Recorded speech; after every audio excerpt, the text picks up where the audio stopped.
Okay, so let's take care of Kenzie's thing first.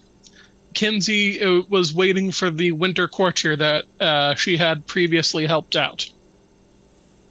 He does eventually come along. Grateful for being let out of jail when he honestly otherwise shouldn't be. He has a few offers.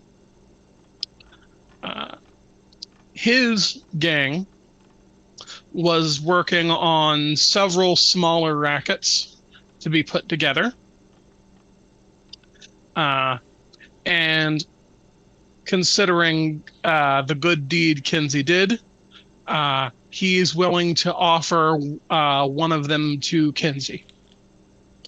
So, Kinsey, what's your favorite flavor of organized crime?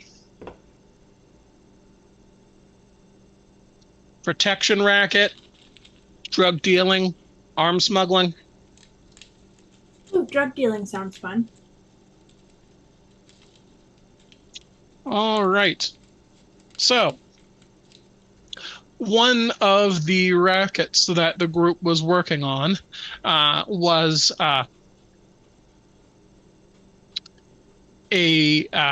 taking over a small ring of mortal drug dealers, ones who refused to work with Maria.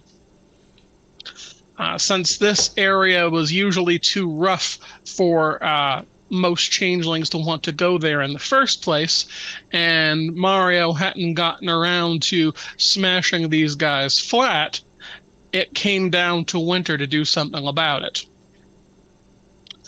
So, this work having been passed over to you, he mentions that the original plan was to muscle in, take over, and get paid. But how you handle it from here on, now that you've taken this racket from him, it's yours to deal with as you see fit. Excellent. Ah, yes, the heroes.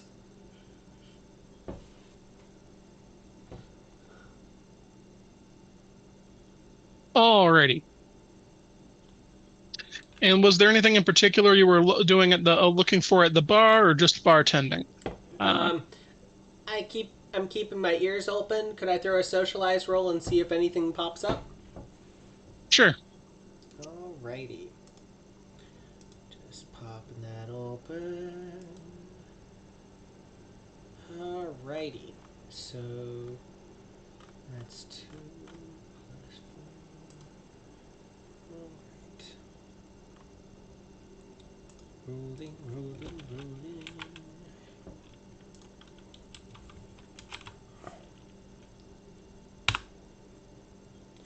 Alright, that's an exceptional success. And with me having forgot to include several of my bonuses, but we'll stick with that. Nice. All right. So you overhear a few changelings discussing something at the bar. You hear that now that reconstruction on the Royal Flush Casino has gotten truly underway, that Royal Flush is trying to get reestablished. With most of its holdings tanked, they're looking into a lot of the same areas that Lost Vegas deals with to make its money, namely various types of legal and illegal businesses. The discussion you're hearing makes it sound like they feel that Royal Flush may have already stepped on some toes. But you haven't heard anything about this yourself yet, at least not until these guys started talking. It might be a good idea to bring it up to Jack at some point. I'll take a look around and get some ears out. It's worth keeping ahead of this stuff.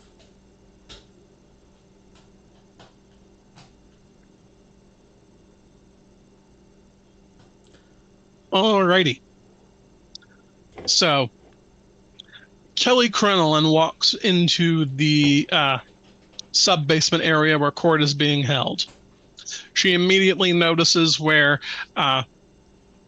Kit is sitting and heads on over to grab a stool and a drink. There is a darkly excited shine in her button eyes.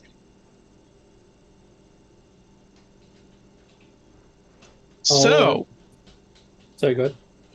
go on. I was gonna say I'm gonna excuse myself from the conversation that I'm listening to and sit next to her at the bar and order a beer. Drinks appear within seconds. The beer you ordered and uh, Kelly? Kelly's preferred liquor. She drinks enough that I know it by heart now.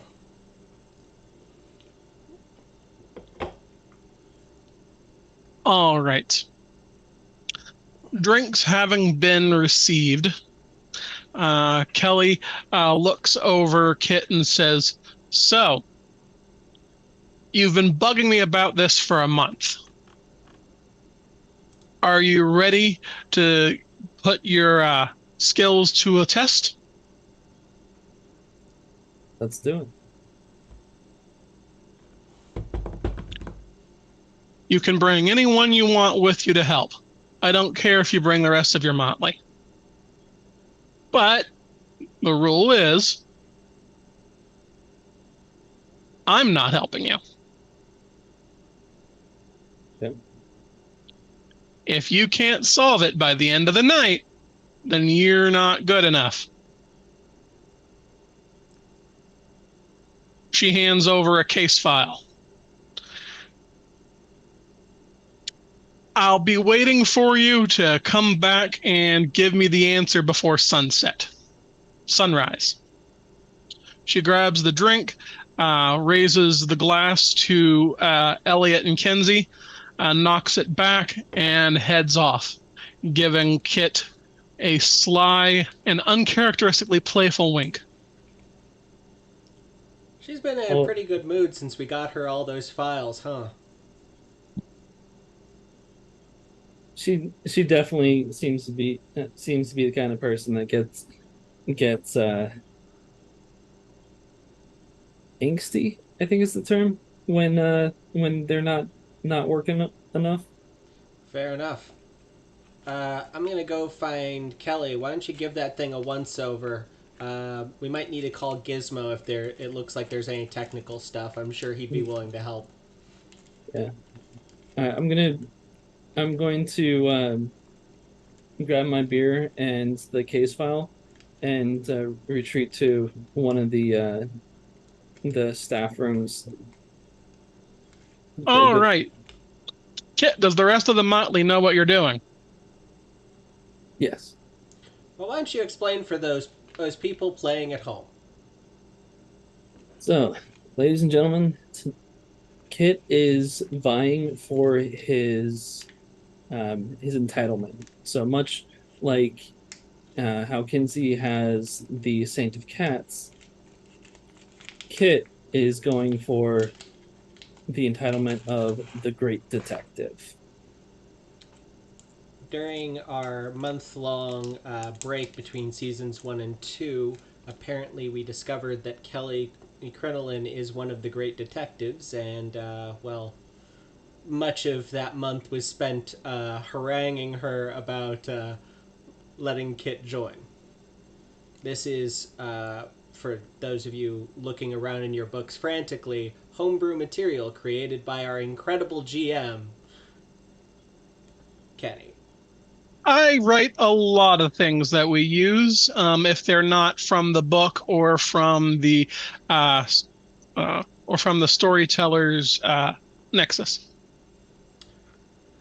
One of these days, I'm probably going to put things in there that I've been writing on there, so I'll let folks know when it happens. So back to it.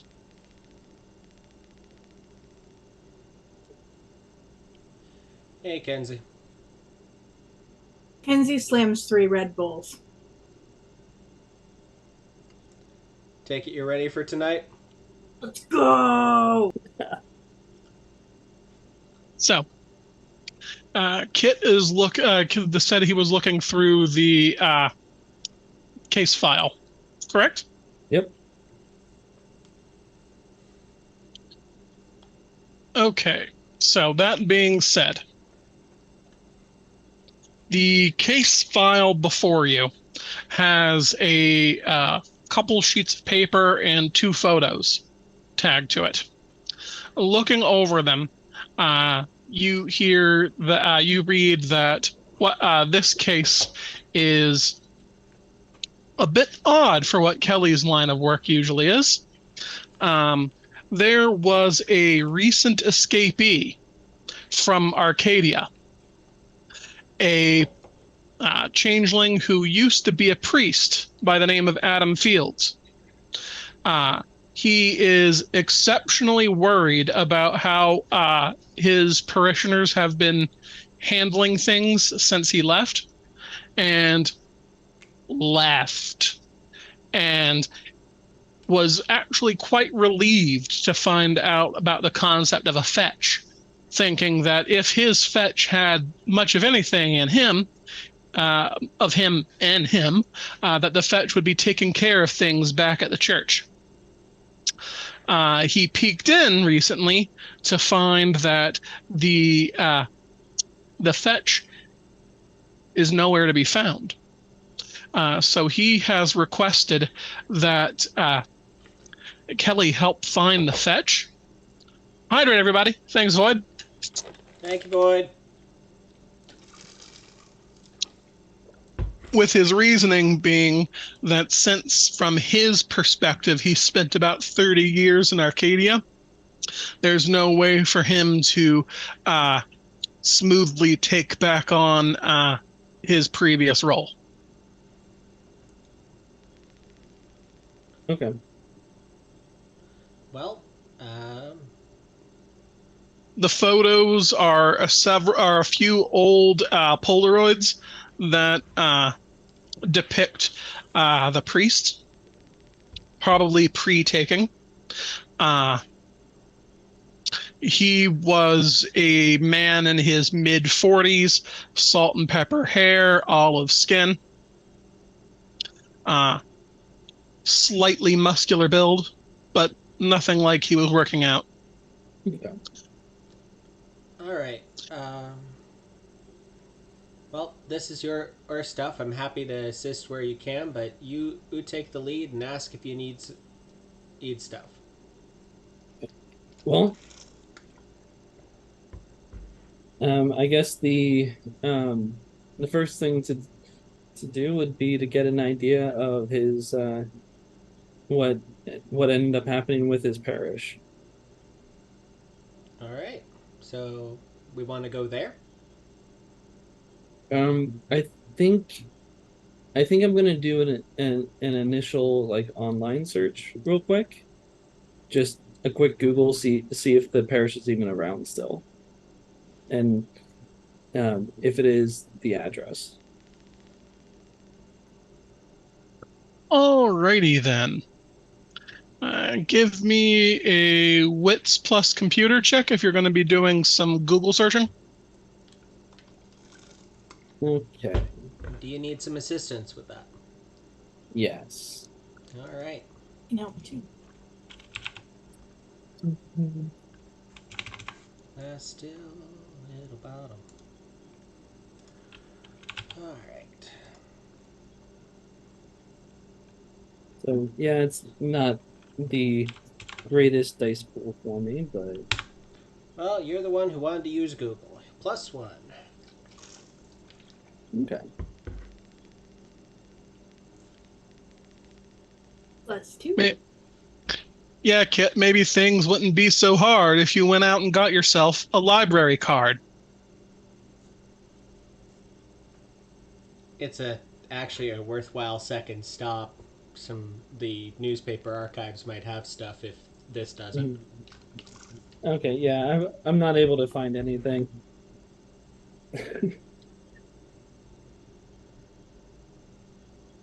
Alrighty. Kit and the Motley spend some time Googling around for the name Adam Fields. Turns out there was a guy with the same name who was a producer on Money Train and Donnie Darko, but it sure doesn't seem like that would be your guy.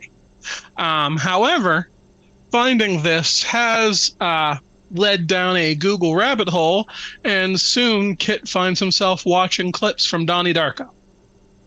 I don't think this is going to help with the case. Though this is a good movie. We'll watch it later. All right. Well, let's. Yeah. Since I'm not good at the whole online thing, let's just head out and head over to where the church was. See if we can gather information directly. Should be in this case file. Kelly was kind enough to provide basic information such as the address of the church in question. Okay. You said his name was what was it? Adam Sam? Fields. Adam Fields. Okay. Gonna start noting some stuff in the conspiracy section of our communications. Conspiracy section. I don't see a conspiracy section. So here.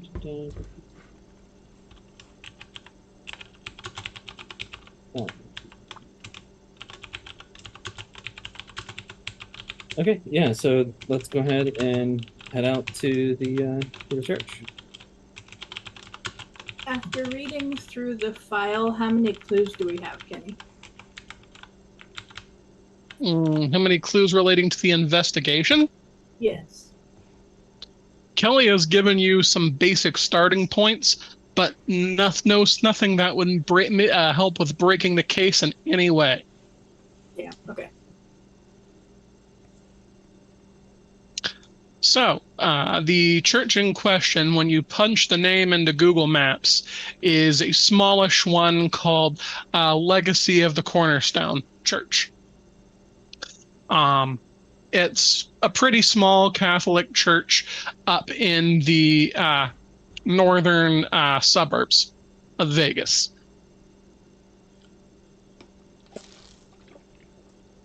Can I ask a couple of stupid questions real quick? Yep. The Changeling Adam Fields. What court is he in?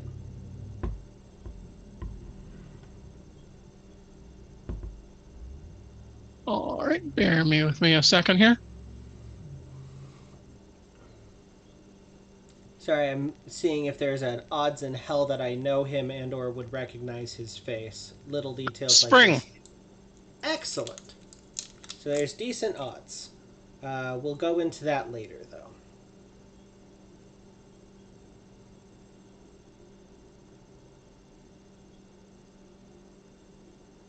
Alrighty. So, the drive up north takes a while. You find yourself out in the richer suburbs, out near Los Prados. The church in question is a small building on the corner of West Ann and North Decatur Road. From the outside, it looks like it could probably safely house about 100 people. Looks fairly newly built. When you take a look through the case file, all Kelly had to say about it is that the church was originally built 15 years ago. And based on the timeline Adam gave her, he was kidnapped sometime 2 years ago. All right, so we've got 2 years of timeline to be working through. Okay, and what time is it in game? We always go out around 9 p.m. So let's take a look and see. You wanted to see if you could talk to anybody? Let's see. Is it service time? Someone roll me a chance die. Not it. Just because it's your sesh, I'm happy to jump on the grenade. I'm afraid that's a 6. Is it service time? Oh boy, it's service time. It looks like church must have started no more than 20 minutes ago. Perfect. That is absolutely the best possible news. Because what that means is everybody's attention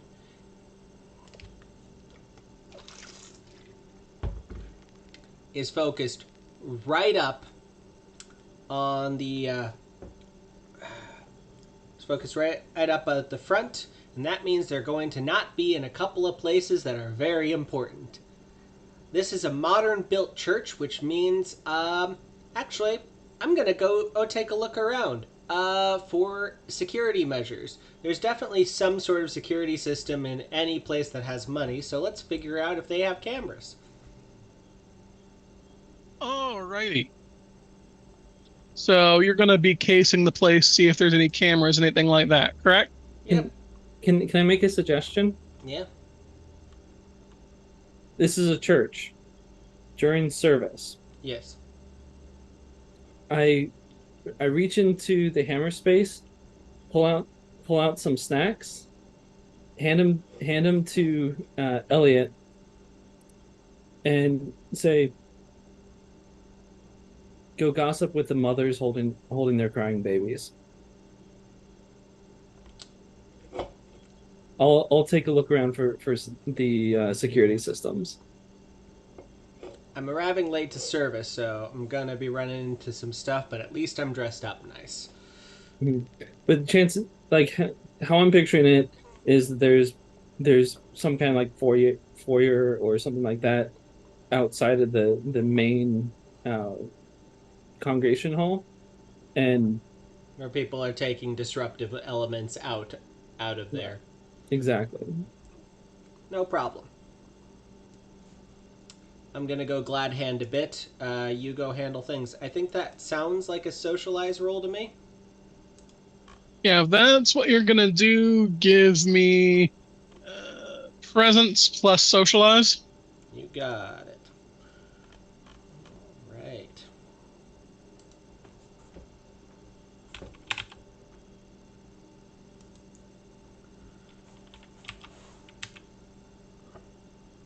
So who was on, what were the other two of you on since Elliot is on social duties? Did you have any ideas, Lex? I have 0 ideas, but Kenzie really, really wants to go fill her water bottle up from the frickin' holy water fountain. I don't know, is this Catholic? Yes. Yeah, so there is one of those. You'll probably want to wait until service is over. A lot easier then.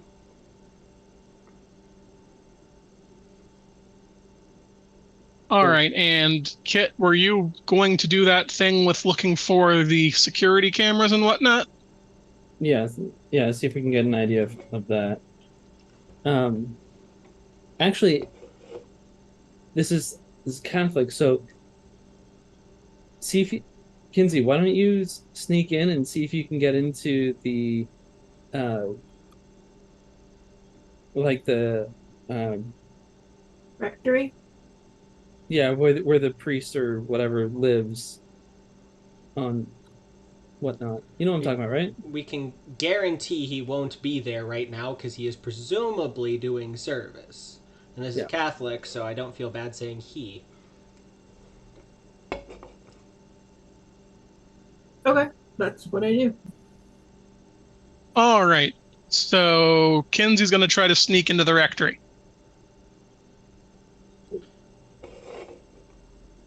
So, Kit, for you, this is going to be a wits plus investigation to look through the security measures. Kinsey, for you, this is going to be dexterity plus stealth Actually, let me make that dexterity plus larceny since you're going to have to get through a few locked doors.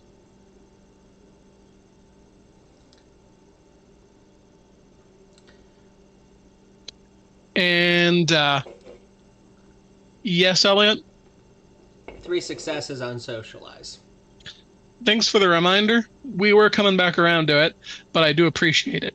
So, that being said, uh, Elliot walks fearlessly into the social situation that is the waiting area of the church.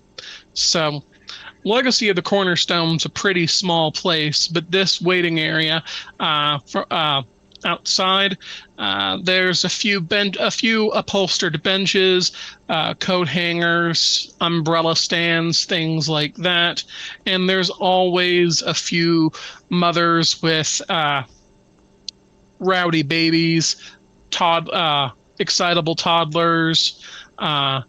Older people falling asleep or someone out for a smoke in these places. So, spending some time here, you can hear a few people talking. The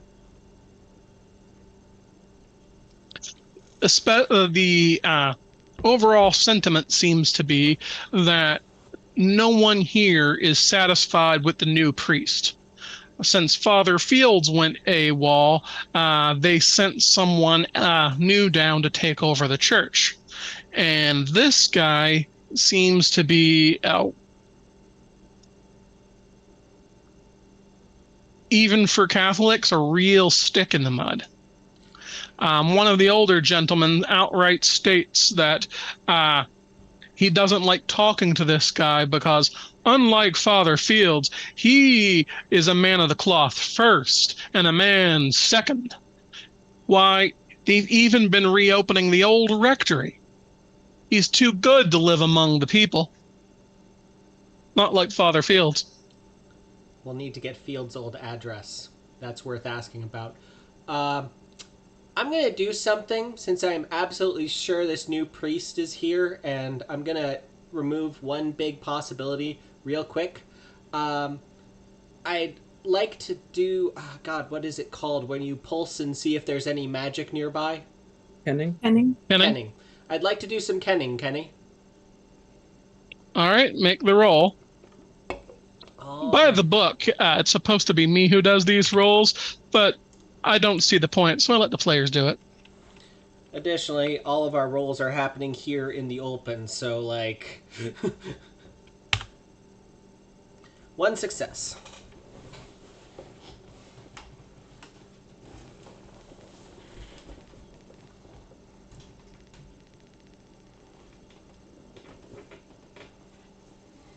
Kit doesn't sense any ongoing magic, but there's definitely the older, earthy aroma of a fetch. This is definitely a place that a fetch has spent a lot of time. Okay. So they're not actively here, which means that this guy isn't magical, and there isn't currently a fetch in residence. By the way, did they mention when Father Fields had gone AWOL? Mm-mm. Okay. I tried both. So Kit goes looking around. This place isn't exactly the most high tech, and it doesn't appear to be the most well funded either, despite being in the suburbs, the kind of place where you would expect to see rich old retirees. Most of the security appears to be done by those smart cameras that you can put up around the place that broadcast to an app. Okay. Can I before Kinsey runs off to try and sneak in, can I let them know, what I found real quick? That makes sense to me.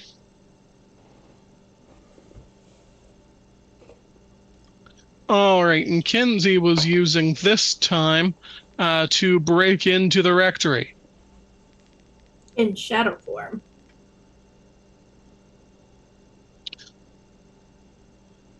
Well, the doors aren't any more advanced than the rest of the technology around this place. It isn't difficult to break in, whether or not you're in shadow form. When Kinsey gets in, uh, this is a place about the size of a small apartment.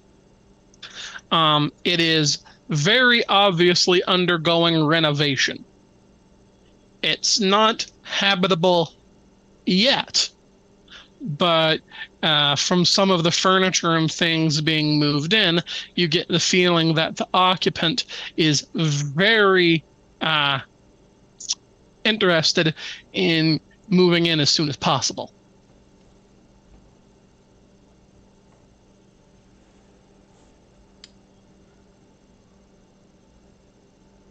I text the boys that. And is there anything? Is there any paperwork or anything out? Roll me a chance die, please.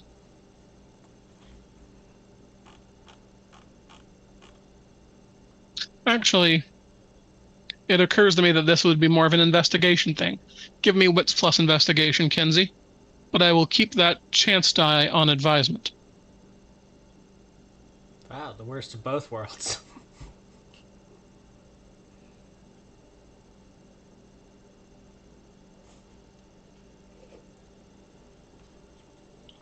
So, looking around, Kenzie finds something in a trash can in the corner. It's a crumpled up piece of correspondence. It appears to be a letter from the regional bishop stating that despite Father Field's absence and someone else having to be appointed to take care of the church in the interim, it should also be the priest's. It should also be considered the priest's duty to do a welfare check and see what's going on, because this is a highly unlike Father Fields. A address is listed. I take a picture of the correspondence with the address.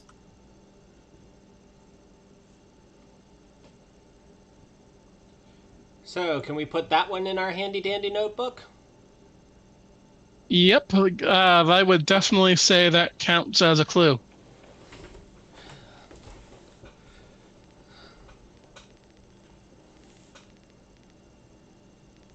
Okay.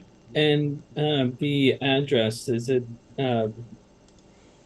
do I know if it's like a nice area or if it's a more run down area? What are we looking at in that regard? Well, this whole area is pretty nice. Mhm. There is a large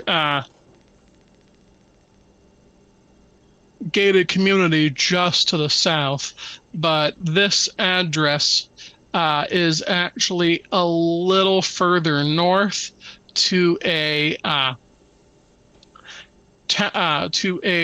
area of townhomes called Palmilla Townhomes up by Valley Drive and West Tropical Parkway. Okay.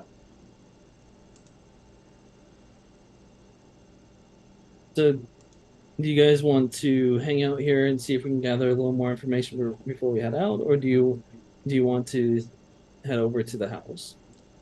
I think that you two could probably benefit from getting to that house ASAP, because the sooner we're on that, the better. If you want, I will stay here and wait for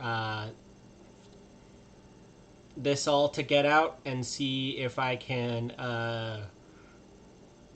get any more information when the crowd is no longer in session, and also maybe talk to. Did I get the name of this bishop? The not bishop. The new priest. Between this and the correspondence. Yes, a Father Ansel Crawford. So, do I want to stick around and talk to Crawford, see if he knows anything? I could probably make up some sob story about having been away a couple of years. How's returning veteran feel for you?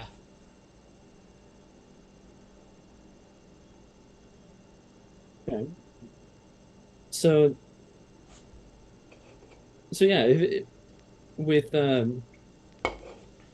I think that's a good idea, even though it's the whole splitting of the party thing. But with your skill set, having you here to be able to schmooze and whatnot probably be the best idea. All right, Yeah, call. Text me if you guys need anything. I'm gonna hang out here and wait it out. that's good.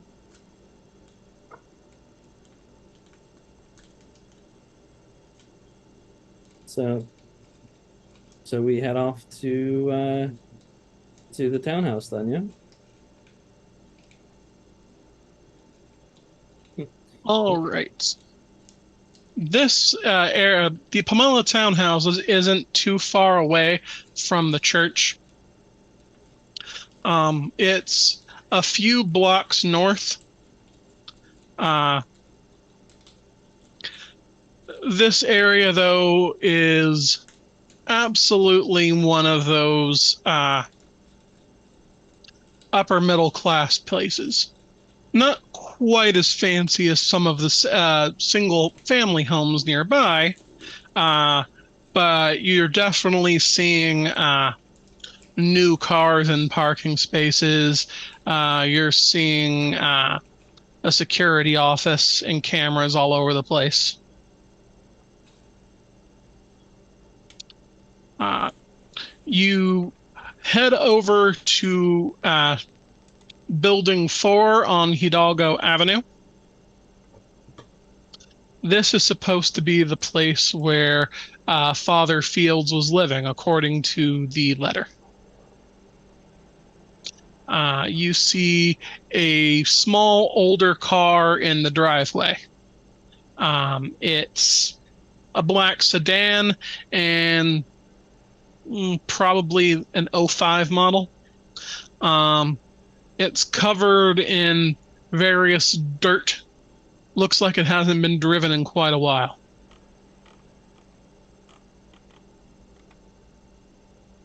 Okay. Um, I'm gonna do a quick just look and grab flashlight, kind of shine it in, take a quick look in, and see if I can glean anything from that.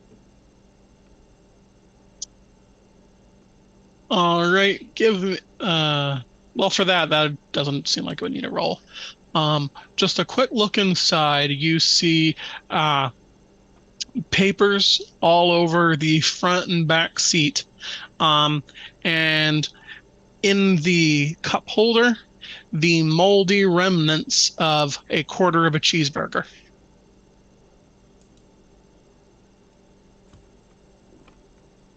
Okay, so it sounds like he was not expecting to leave. Okay. Um, and doing it and kind of doing a similar thing, just getting a feel for the outside of the townhouse. Uh, do I notice anything out of place? That I'm going to need a wits plus investigation roll for. I'm not going to make you make a roll for looking through a car window, but this is a little more involved than that. Yeah. Yeah, give me a sec. Would you like assistance? Yeah, sure.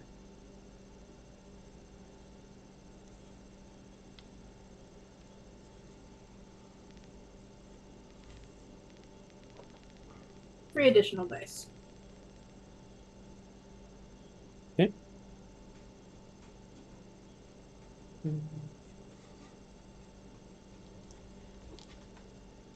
And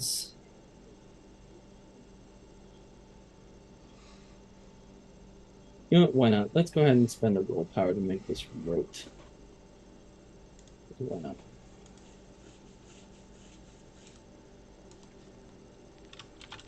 Ten successes. Jesus, that enough dice? Wow. It'll do. It'll do. Specialize much?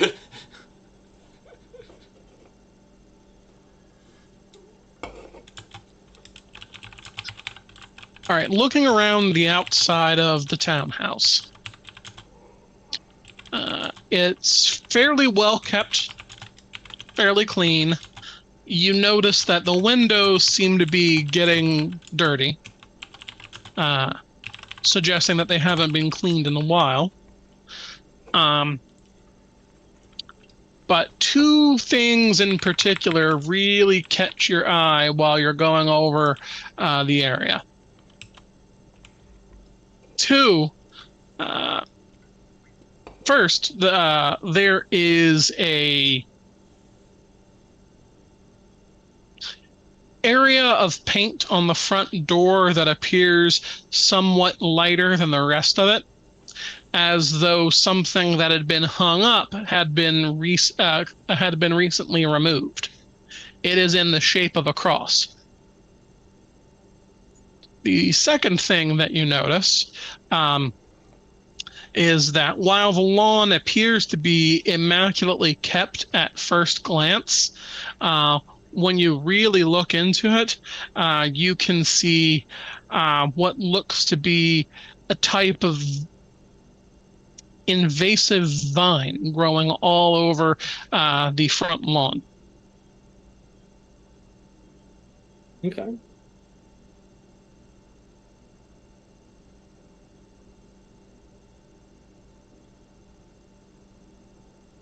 Kenzie, were you doing anything particular during this time? Looking through the back windows. All right, give me a dexterity plus stealth. You're in the middle of one of those townhome complexes where if anyone notices you, they will absolutely call the cops. 3 successes.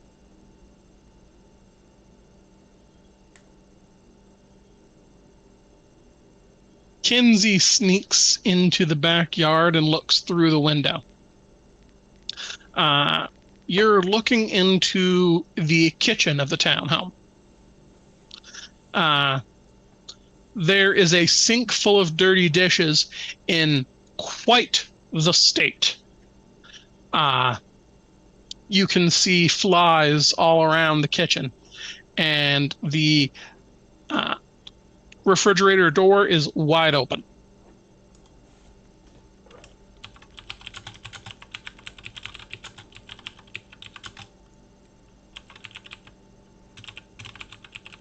That's all you can see without any sort of investigation roll. Okay.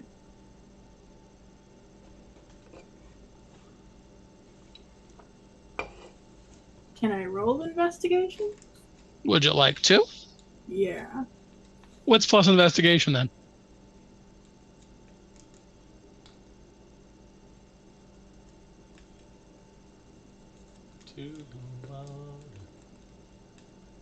One success.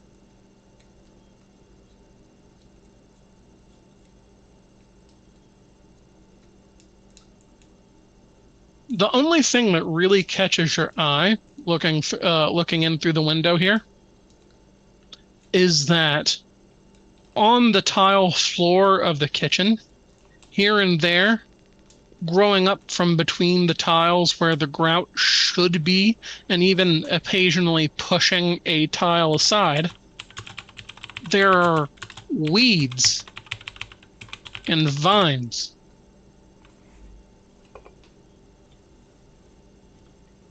Can I open the app on my phone and take a picture of the weed and see if it will identify it?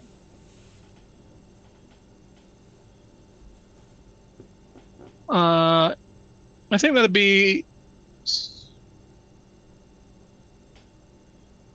Well, you're not actually doing it yourself, so I'm not going to say intelligence. Um, but let's call it wits plus computer. Gotta photograph it just right. I've got to make some sort of roll here. No, I was. 2 successes.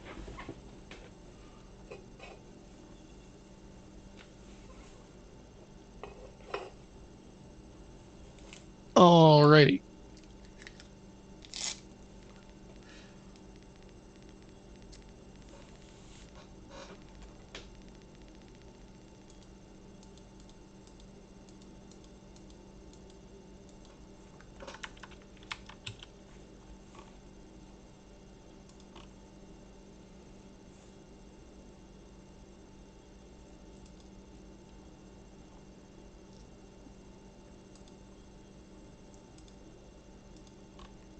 Bear with me momentarily.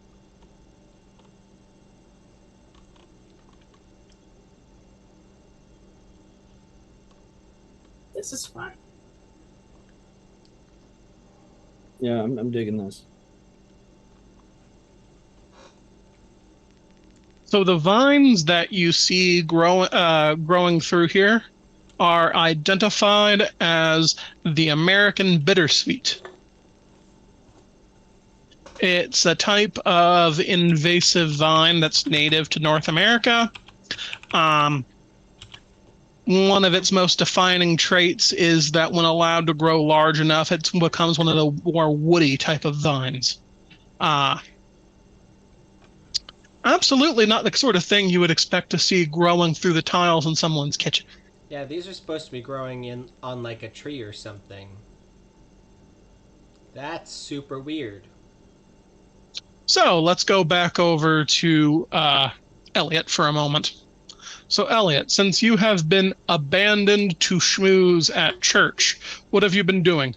Okay, so first question. I have the barfly merit. Was I able to take communion? Just kidding, just kidding. But Yes. yeah, I joined the service and tried to blend in as much as I could because I was going to be waiting for it to come out. And once it's done, I'm going to see if I can get the old biddies talking. If there's anybody who's willing to talk shit about stuff that happened at church, it's anyone over the age of 60. So joining the I'm going to find out the day this guy didn't show up for service. so joining the service, no one seems to take too much notice, although you can see a few people gossiping about your presence here and there. A quick glance around shows no other changelings or hobgoblins for that matter, before you ask. The priest giving service, you assume must be Father Crawford. He can't be much older than, say, 25, probably younger. Looks extremely well put together. There's not a wrinkle or stain on his frocks. You could bet that his fingernails are perfectly groomed and manicured, and his hair is slicked back in a way that you haven't seen in a long time. If the word uptight had a picture in the dictionary, it would probably be this guy.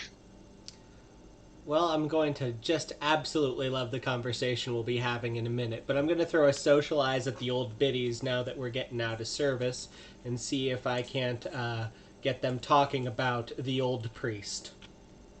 Learn whatever I can, maybe have a clue to throw back to the family when I get back with them. Alright, so that is 2 successes.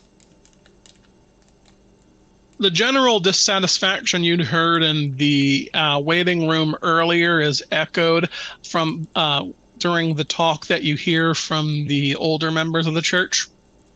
It seems that Father Crawford uh, is extraordinarily strict. One of the ladies was complaining about getting lectured when she was caught smoking. Smoking is not a sin, she says. It's not mentioned anywhere, but he had went over several of the verses of the Bible with her that talk about strong drink and things like that. And apparently he had explained to her officiously that this sort of thing wasn't just forbidding strong liquor, it was also forbidding other types of drug, and that her cigarette habit was no more welcome in church than shooting black tar heroin. Sounds like a lovely fellow. Do you know what happened to the previous father? I'd come to see him. Hadn't been here in a couple of years. It seems like everyone loved Father Fields. He'd always been a bit lackadaisical, but over the last 2 years, he'd really gotten some of the fire in his belly that they'd all like to see. But apparently, just 2 weeks ago, he didn't make it in for Wednesday service. Really? It's a shame. I'd hoped to talk to him. Well, thank you. I need to go talk with the father before I leave. Thank you so much.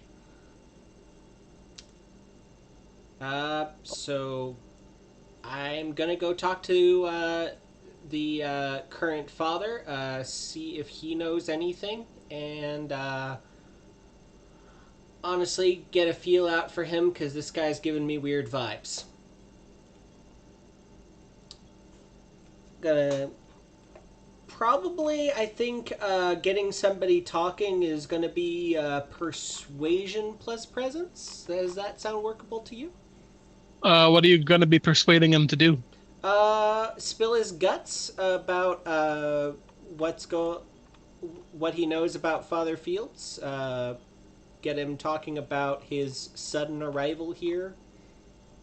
See if he's willing to share anything we don't know. Who knows? He might know something. He did go check out this place, presumably earlier than we did. Would that work for you, or would you prefer a socialize? I'll take. I will take persuasion for that. Yeah. Okay. 3 successes.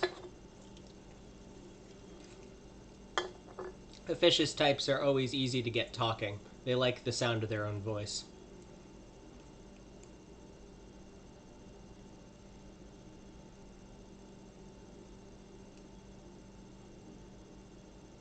All right. So, the priest is when you find him talking to a few of the younger men. Apparently, these folks were contractors that were working on the rectory. Yes, I know that the rectory has been mainly used as a storage closet for years, but I need you to get it ready by next week. I simply cannot sleep out of a hotel one more night than necessary. But Father, that's going to take a lot of overtime. Send the bill to Guardian Angel Cathedral. Howdy, folks.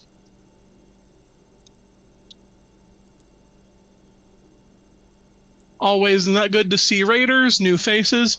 If anyone likes what they hear, feel free to visit more often. Currently, the party is investigating the disappearance of the local priest, a fetch whose changeling wants to make sure the parishioners of his church are being well cared for. Well, we've got plenty of information about that.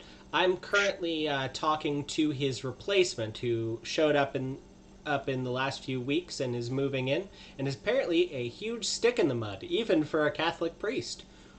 Let's find out what he knows. Good evening, Father. I do apologize. I'm just in from out of town. I was serving overseas for the last few years and had hoped to see Father Fields. Is he no longer working here? He turns to look at you and gives you a tight smile. When you bring up the idea of the of Father Fields, you can see an oiliness slip into that smile, and he's like, "Oh, Father Fields. Well, I can't say I knew the man personally, but no, he appears to have disappeared. Why, I consider it a blessing from God. These people look like they need real spiritual guidance." I take it that you found his teachings lacking, and it sounds like he's just vanished? It's not normal. Just gone without a word? Well, no one seems to have heard anything from him. From what I was told, there's usually a service on Wednesday and uh, a service on Sunday. The Wednesday service, people showed up, and the building was locked down tight as a drum. They had me in for Sunday service, and while I can only say this has been my third service here, I would like to think that my appointment as a resident priest is inevitable. Well, I'm glad to hear that you're here to take care of everyone. I know how hard it can be for a flock to be without its spiritual guidance. I do apologize for interrupting you. I see that you are busy. Thank you very much, Father. All right, and now that he's busy and distracted, I'm going to go up front and fill a water bottle with holy water for my dear friend, because I figure this motherfucker's not going to be watching anything, and I don't care what the parishioners have to say about me. Give me dexterity plus stealth, please. You got it. Okay. Gonna be throwing a willpower at this, because that's the only way we've got a shot in hell. 1 success. Everyone seems to be far too busy to pay attention to somebody dipping a bottle into the font. I zip it back up and head on my way, texting Kenzie, "You owe me." I'll be catching up with them whenever you think it's appropriate to do so, but I don't have anything else to do here. Will knowing the exact date of his disappearance and the stuff around that work as a clue? Yes. I did Mark something! that down as a clue. So, back to Kinsey and Kit. Having seen what you have seen, what will you do next? Well, reckon there's only one thing to do. Probably go inside and take a look around. What do you think, Kinsey? I was going to say ask the neighbors, but if this is the kind of neighborhood that catches me sneaking around and is going to call the cops, then if they heard anything, they'd be willing to dish. All right. let's see here. You Do might I want to have- check out the house before you start asking questions, because that'll rouse the bees. Yeah. Okay, okay. Let's see here. Do I have anything? And somehow I suspect that Kenzie is going to be able to get inside the house. Yeah. All right. So, yeah, I think you're right on this one. I think we should talk to the neighbors. Yeah. Yeah. Did Um, we want to check inside first?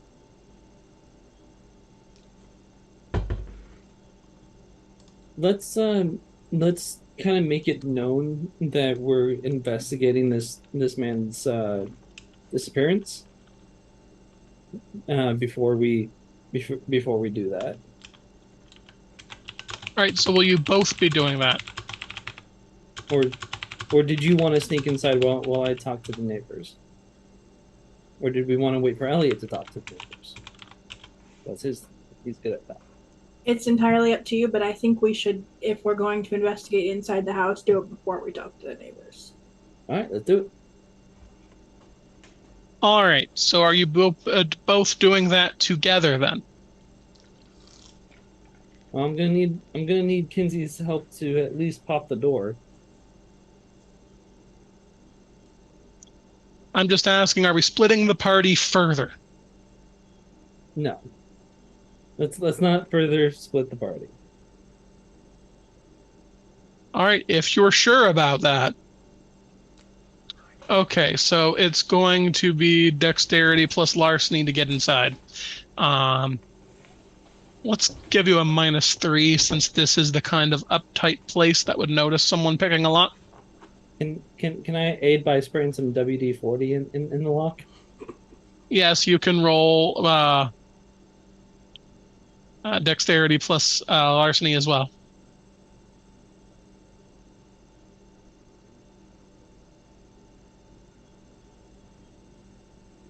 I mean, you got some good raw dexterity, if nothing.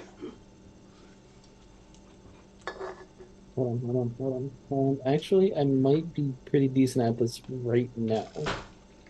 Is this a roll to aid in the investigation of of something from Fairy? It's a It's fetch. a fetch. Okay. All right, then I actually have a decent dice pool at this.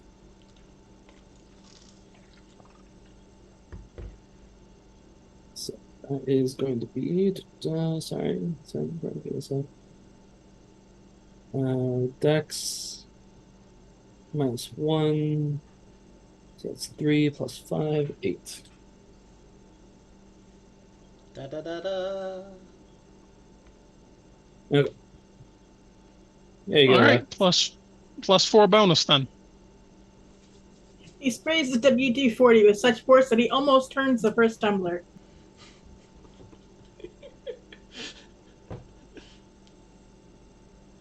Look, do you want the assistance or not? Of course it's this.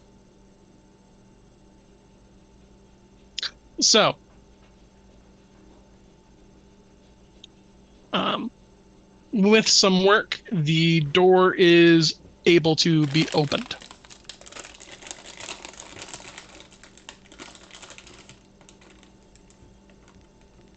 All right. Sorry, go ahead. So, are you two going inside? I think so. Yeah. What do you think? Can I check for traps?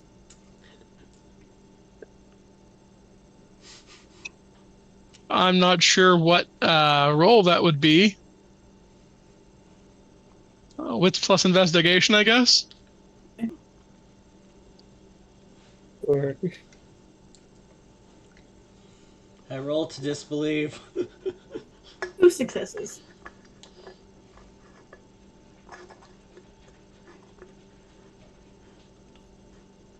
Kinsey doesn't find any traps on the door, but this sort of attention to detail does keep Kinsey from tripping over a knot of vines growing just on the other side of the door through the carpet. Excellent. Inside, you find that the place is mostly clean, the kind of small lived-in mess that you'd get from day-to-day life. Um, there's a couch facing a big screen TV, a wall full of various pictures and picture frames, uh, knickknacks here and there on various shelves. Um, Lots of little figurines, uh, and a nice thick carpet. The only thing spoiling this area is the coating of dust and the vines growing through the carpet and entangling some of the furniture.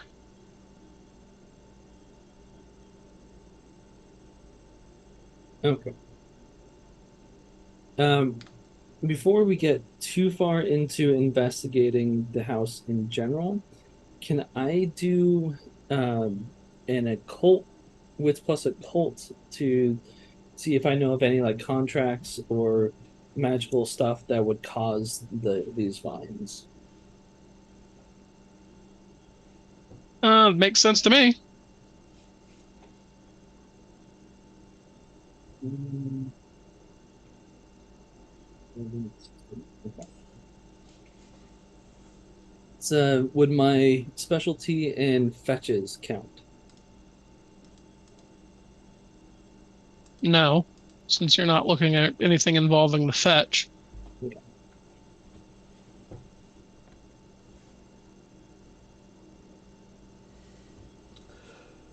Or successes?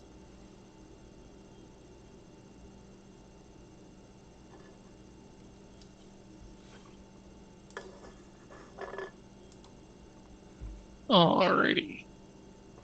Bear with me a moment here.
All right.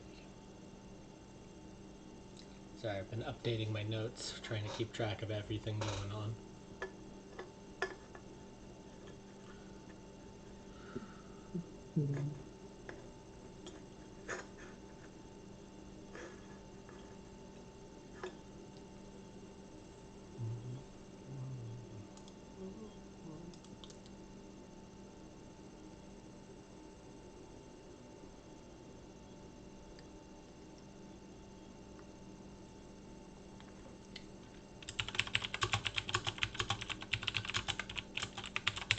There are definitely a few contracts that can cause hedge vines to grow.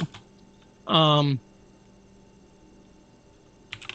it does seem like the sort of magic perhaps a wood elemental would use. You also know that there are various types of spirits and hobgoblins who could also have access to power like that.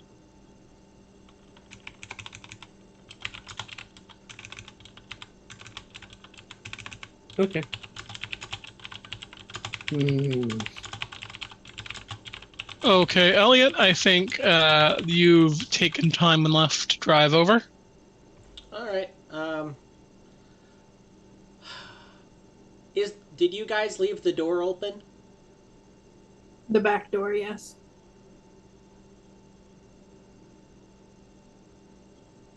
All All right, so right. Elliot arrives to see the car parked nearby, knowing where the others would be.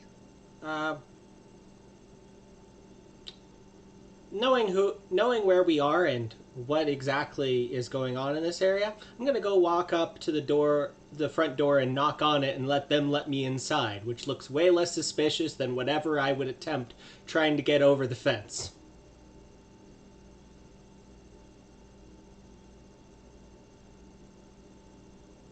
Would you And do accept you? a presence plus subterfuge roll, Kenny?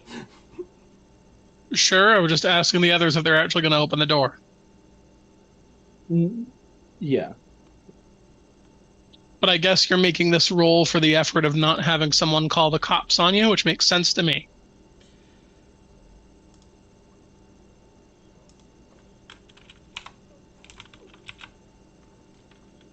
Looking aggressively normal here. Have you heard of 2. my new Have you heard of my new album?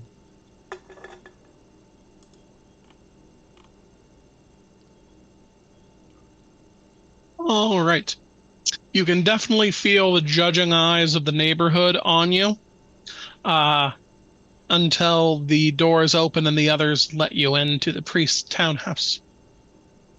Luckily, you feel like you have managed to get in about as non suspiciously as you can.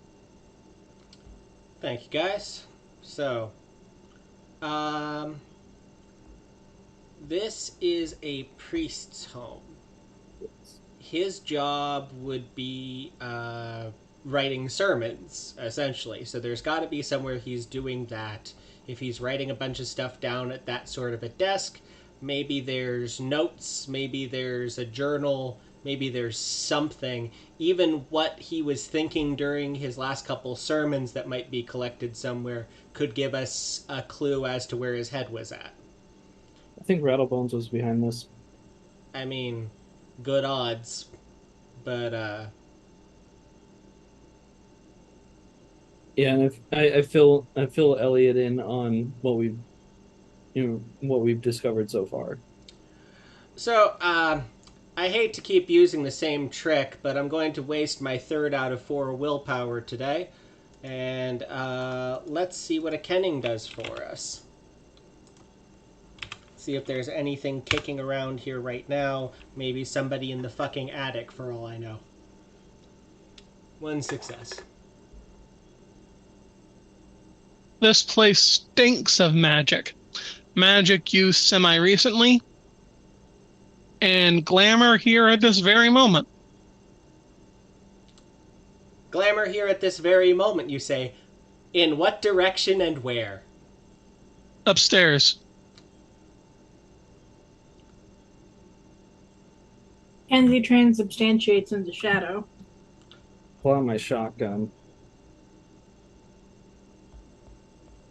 and cautiously head up the stairs.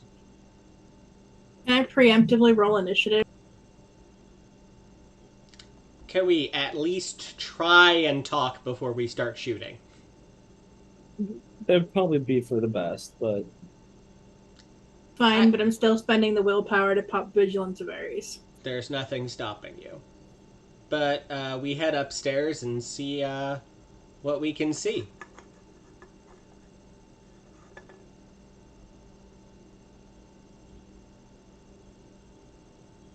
All right, bear with me a moment. I'm pulling up Vigilance Fairies because it's been a while.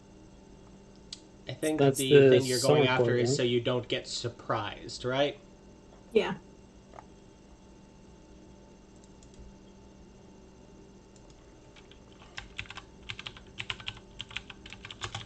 All right. So upstairs, there's a short hallway that splits off into what looks like 2 bedrooms, a bathroom, and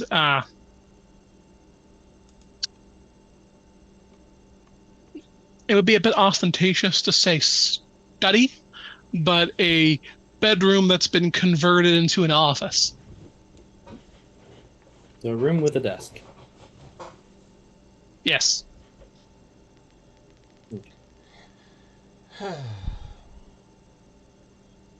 We're gonna follow his nose wherever it goes.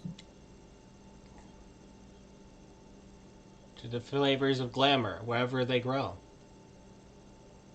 All right, that leads straight to the master bedroom.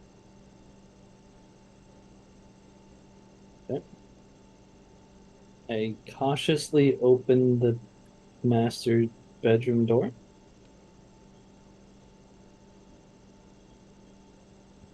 All right. In here, you can see more vines having grown through the walls, floors, and ceiling. Mm-hmm. They converge around the bed. Mm-hmm. Uh, Nearby, you see what appears to be a shrub, uh, roughly 8 feet high, near the closet, which has had its door forcibly ripped off. The hinges are completely out of the wall. I think I know what happened. No, I just gotta figure out who did it. All right. I don't suppose you had machete in the list of things that you put in that giant list of yours.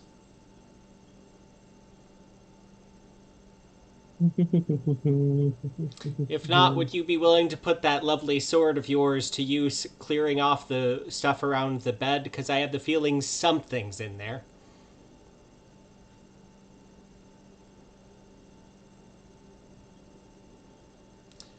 Am I hallucinating that one of you has a good survival roll?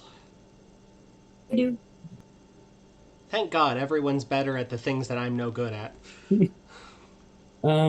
Wow, actually I don't have one in there. That's surprising. Well, we still got a sharp thing and we can still get through this, and if not, I'll make one out of glass.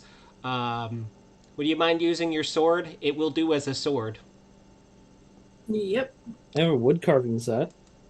I don't think that's going to be relevant for cutting through undergrowth. Oh, Kenny, weed whacker. regardless of the tools available, I feel like we have something that'll count as an equipment bonus towards I want to say, dexterity or wits plus survival to clear away the brush without damaging whatever's inside. That sounds like dexterity to me. Either of you up for that roll? I got it. All right, let me assist.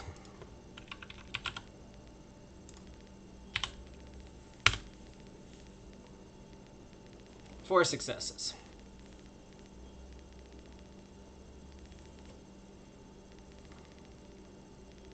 I actually do have a dot in survival. God alone knows why. Edge 4 navigation. successes.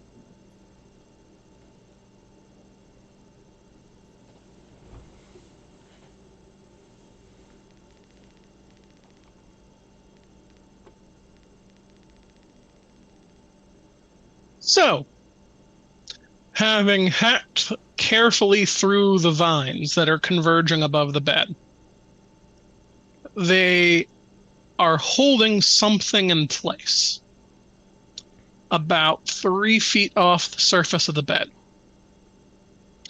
It takes a while to get through the vines, but when it does, it drops an object onto the surface of the bed about, you'd say, 2-ish feet long and roughly L-shaped. It's still covered in vines, quite a lot, so it's difficult to make out.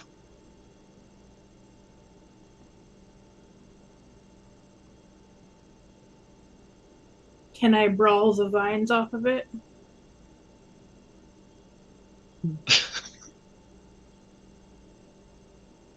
This is where the wood carving set comes in. Dex plus crafts to cut through this with causing minimal damage to whatever's inside? Sure. Or larceny. What would larceny do in this situation? Steal it from the vines. The vines have already stolen it. I'm stealing it back.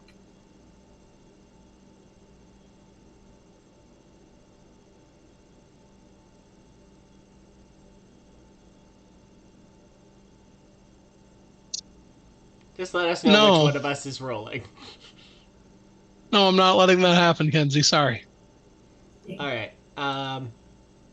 You said Dex plus crafts, Yeah. I'll allow that. That makes sense. or did you say wits, Jeff? I think Dex makes more sense here because we're doing delicate hand movements. Yeah. Would you like an assist?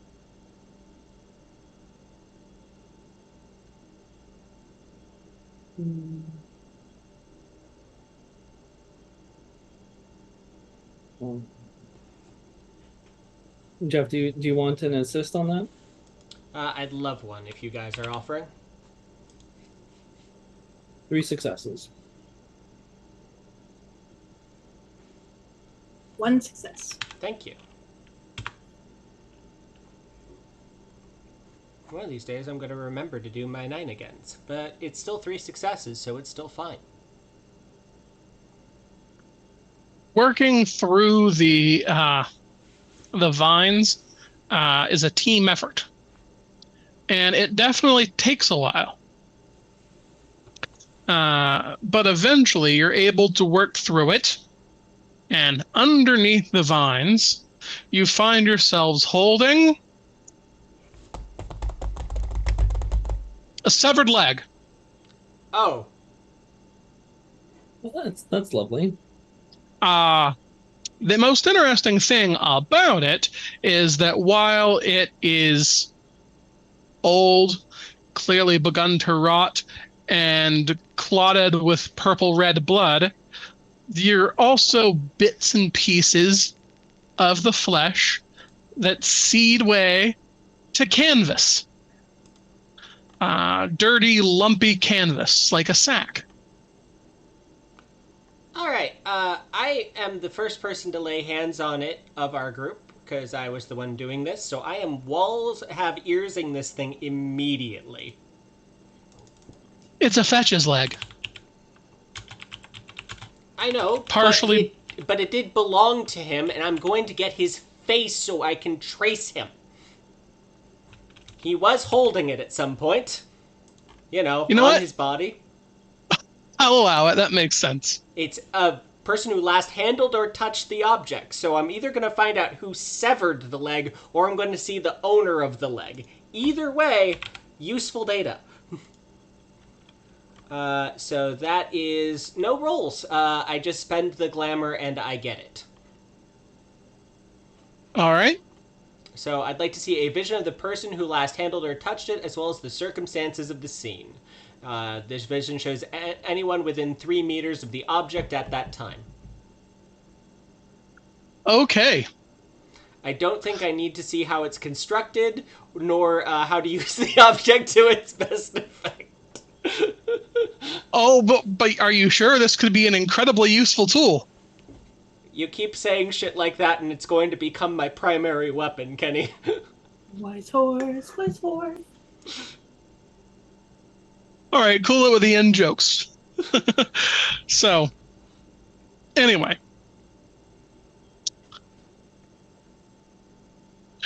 Elliot has a short vision. In his mind's eye, he can see the priest held up by vines, where 2 large figures are approaching, covered in leaves from the top of the head down the small of its back, the skin otherwise covered in bark, no face, no eyes to speak of. They reach out with vine-covered hands to grab the priest. He fights. He kicks back. One grabs the leg and yanks, and it comes off. just above the knee. I turn and look at the tree-like object growing in the room very suspiciously. Would one of Kinsey you... moves out of the. Kinsey gets the feeling to move out of the way just as the shrub stands up and begins attacking with its arm. All right, sounds like initiative. All right, yeah, everyone roll initiative. Oh, fuck.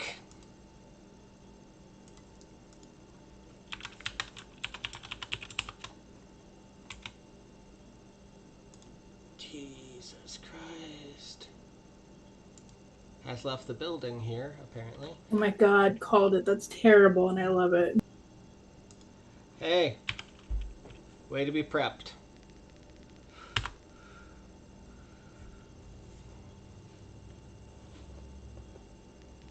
I got a success, guys!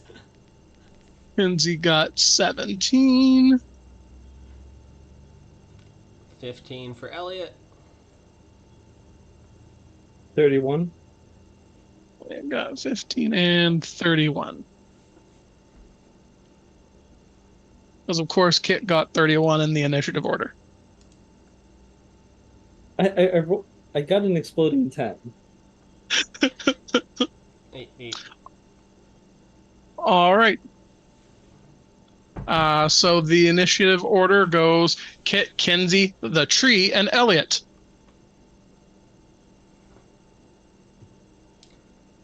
All right. Yeah, going out on a limb sounds fairly appropriate for the situation, yes. We should make like a tree and try and kill this thing. Yep. Okay.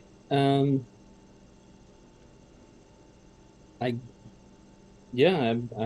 gonna shoot it with my shotgun.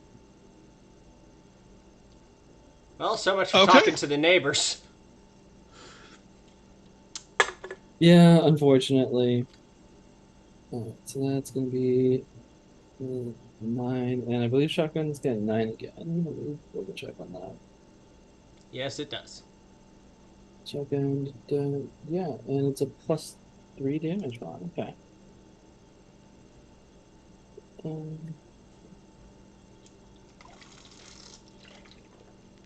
need to get you These- some Dragon's Breath rounds. All right, so that's going to be 6 damage before any damage mitigation it may or may not have. All right, then.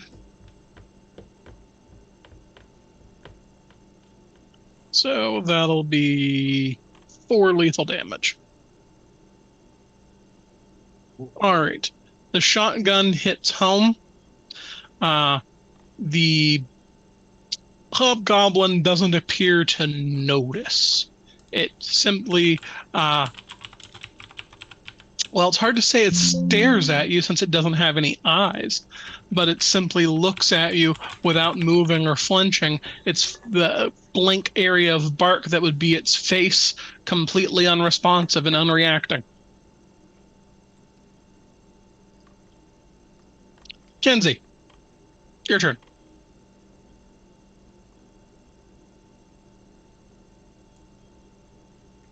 Do I go for the straightforward option, or do I try to reason with it?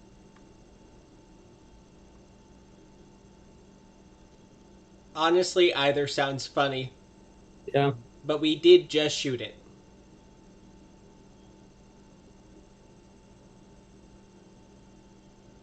Okay, so Kenzie is going to jump at it with Brawl and Grapple and ask it if it would like to change religions. All right, make your roll.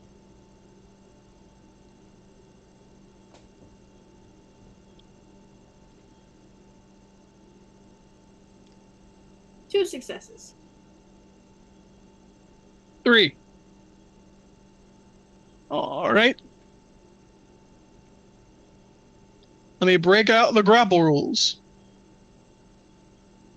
So, What sounds like is Lex hit and gets to start the grapple. Yes. And now you need to make your opposed grapple check against that one. Yep. So you need 3 or better successes.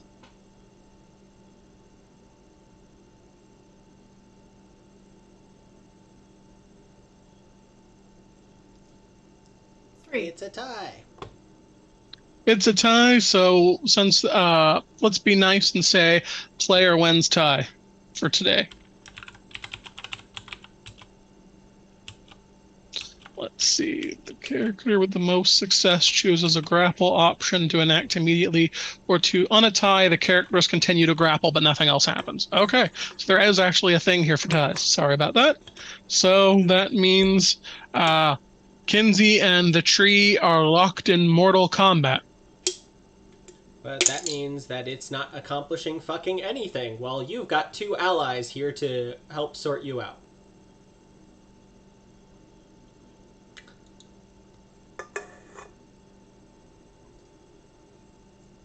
All right. So the tree is next in the action order. So all it can do is grapple as well. So One more time with grapple, healing.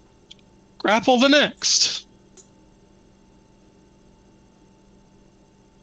1 success. 2 successes. Successes. All right. Kinsey takes control of the grapple. Choose in the grapple option to enact. Control weapon.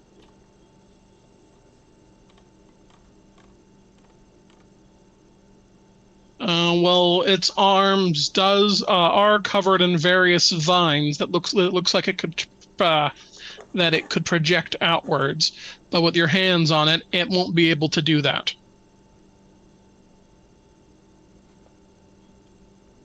Awesome. I believe that puts me next. Yes, Elliot next. Alright, Well, the thing is, I've actually been saving something for just this kind of problem. I reach into my duffel bag and pull out a folded up electric scooter, throwing him at the grapple and having him attempt to join. So, my dear living electric scooter joins the grapple with its horrifying tongue. Gonna make a quick roll with that. Fey mount. Alright. Really need to just have this saved somewhere. Oh my god.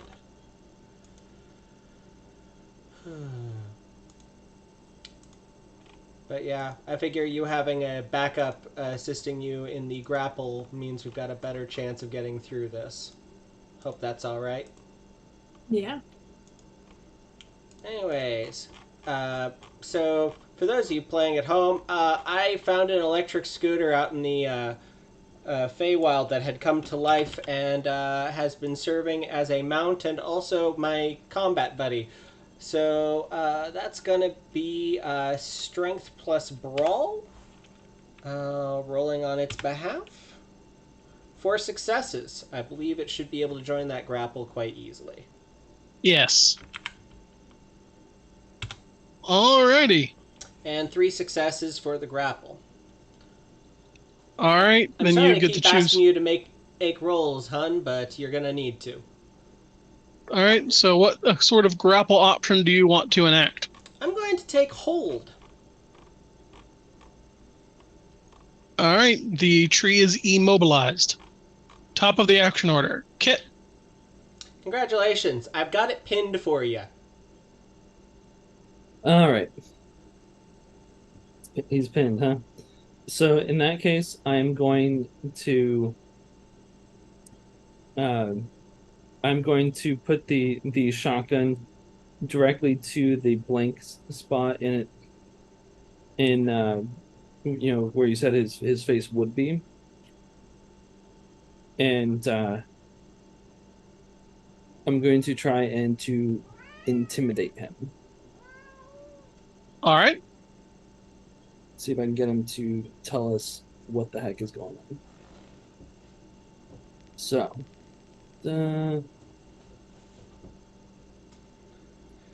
Tell me the name of God, you floral piece of crap. Yeah. Okay. So let's do presence plus intimidate with some kind of bonus. Did I miss All lines right. right earlier? Yeah, you did.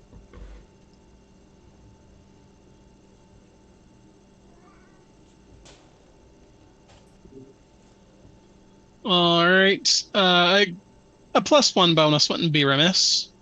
Make your rolls. 3 successes.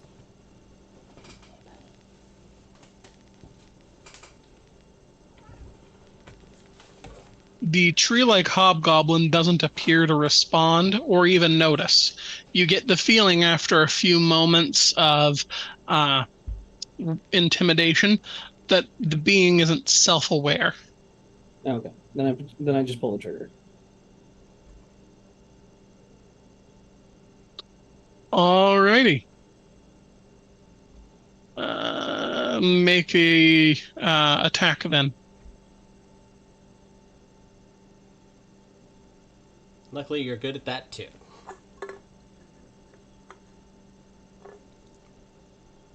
Another 6 damage.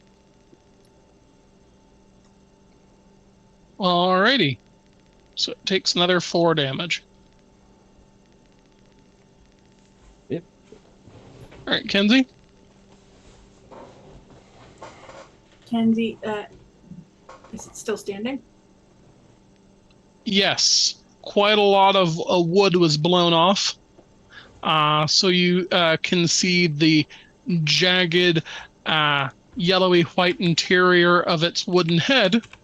But it is solid wood, like a tree. It doesn't appear to have noticed.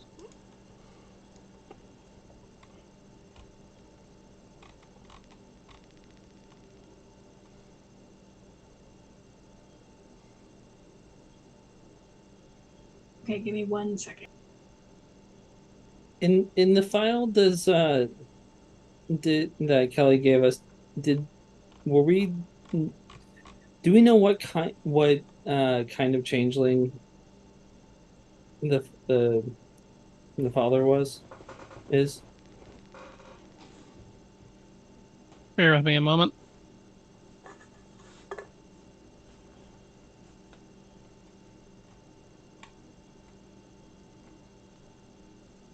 So we can either restrain him, which would basically set up for just coup de graceing this guy into the ground.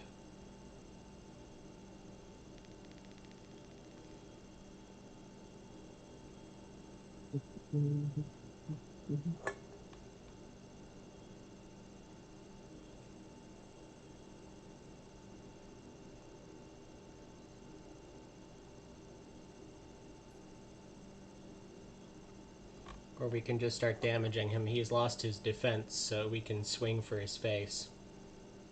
Yeah, I'm gonna go ahead and just use my brass knuckles and punch.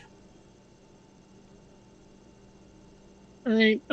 Adam Fields is a fairest seeming concubus kith. Mask looks somewhat like a Greek satyr. Well, it's his mien, not his mask.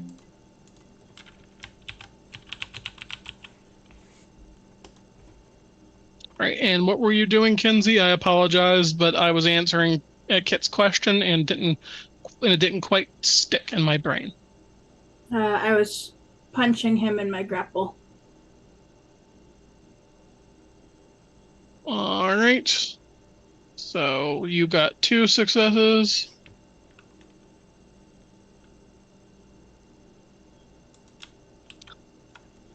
Tibbs, would you please turn off your music? I didn't turn it on.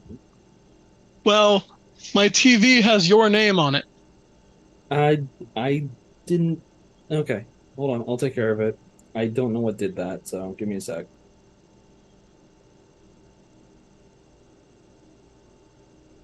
Well, while we're Alright. dealing with the fun technical issues, so All right, so Kenzie has won the grapple. What option do you want to take? damage will let you just swing at it. Yeah, damage is fine.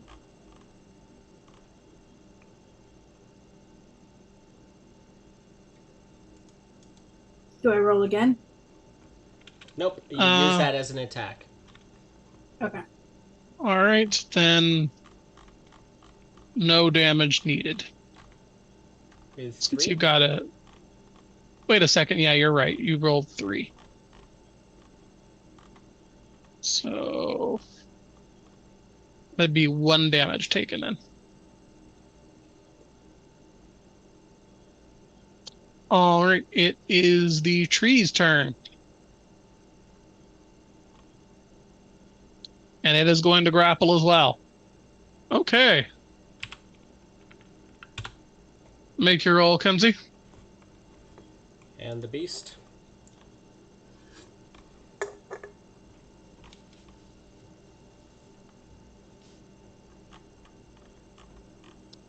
All right, so that means he won. All right. What will he do? The tree breaks free.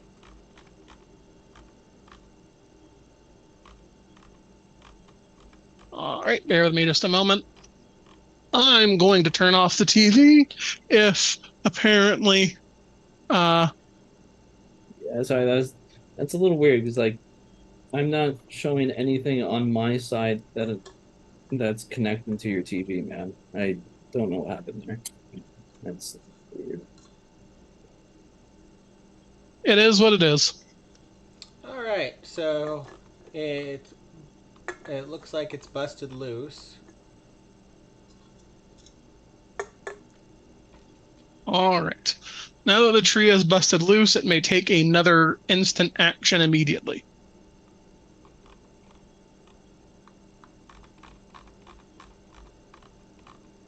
Uh, so in that case, it grabs the scooter and attempts to attack.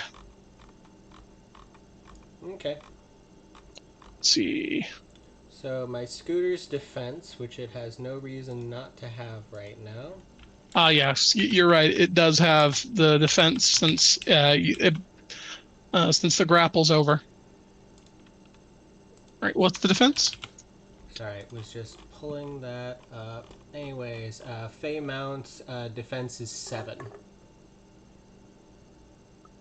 That's a pretty high defense. There's a reason why I kept it around. It doesn't manage to do any damage to your Fey Mount. Wonderful. Just imagining this little e-scooter honking angrily. I am having a way better time imagining a tree and a e-scooter fencing with branches and tongue, respectively. But you're welcome to have however boring a vision as you like. Speaking of which, I believe that would be my turn next. Yes. Alright, well, I'm deeply boring, so I'm just going to pretend that I'm playing with my beast for this turn and have him do things again. Strength plus brawl seems like an appropriate response. Okay. So it's going to kick. It's got a damage plus 2, so any successes we get are one stick. Alrighty, make the roll. So that is 6 plus 1. Alright, so that's going to be this. 4 successes and plus 2 damage. I believe that means 4 damage. All right. It's bashing, but it's what I got in hand. Bashed in the area where most of its head was. The tree goblin appears to have finally taken enough damage as it falls over onto its back, no longer moving. I hate to ask, but would you mind? Sorry, come again? I know it's unconscious. I don't feel like having that thing wake up. And you have a shotgun. Yep. I double tap. Can we All right. assume the coup de grace here? We're going to, although you do take a moment to wonder if that is meaningful in this regard. However, you are quite sure that it will no longer be getting back up. Alrighty. Okay. That was stressful. Alright, okay.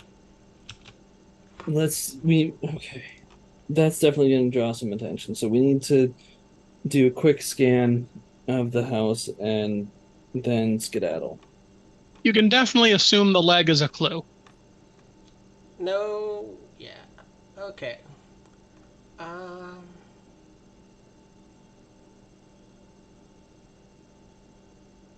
Yeah. So there's nothing indicating that my target has to be alive in Portents and Visions.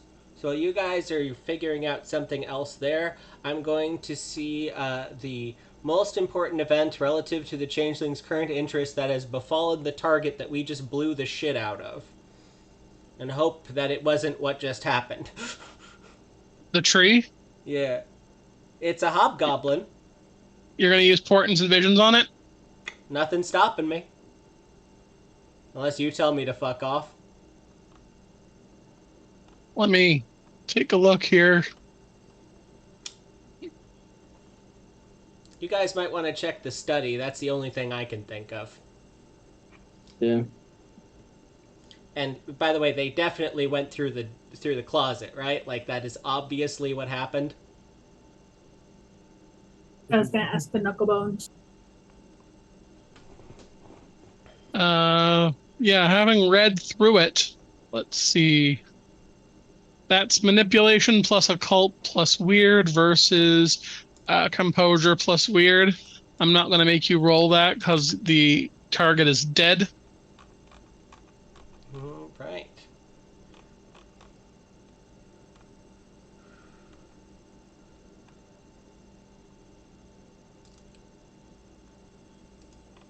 All right. Let me know when you're ready for me, and I'll roll to investigate the library. Um, I don't. I don't have the ability to waste every willpower I've got on me right now, so I'm afraid that I have failed. The contract simply fails. You're not able to get much. Apparently, being killed is the most recent important event that befell it. So, did you guys want to scan through the study? Yeah. I believe Kit is scanning through the study, whereas I've pulled out the knucklebones and have asked them if they went through. I'm paying a glamour to ask if they went through the wardrobe into the hedge. The closet? Yeah. I don't believe the knuckle bones requires a roll, do they? Nope. Pay the price, Sorry, it's get the result. been a while since I wrote that one. Yeah, it gives you a simple yes. And Kit examines the study. While in terms of writing, he's found nothing significant. Something absolutely does catch Kit's eye. There are numerous gaps on the walls, on the bookshelves, on the desk, where things were and are no longer. Uh,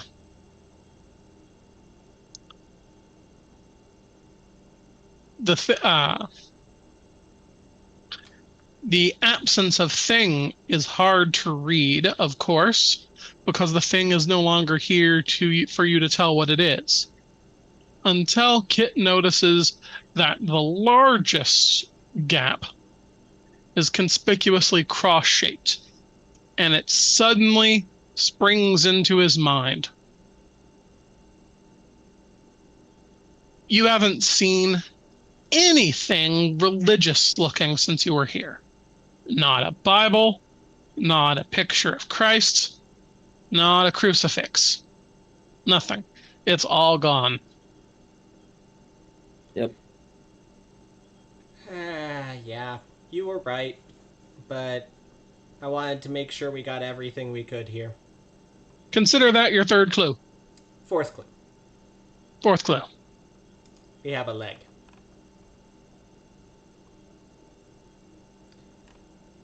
So, folks, where do you want to go from here? Through the door? Yeah. I'd like to go to Narnia, please. I have a piece of this dude. I activate for absolutely fucking nothing.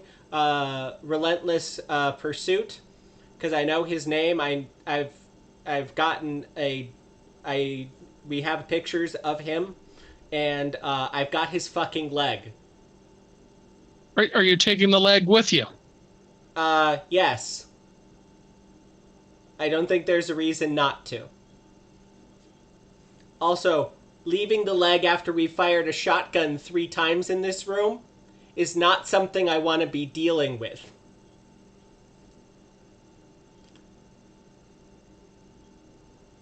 All right.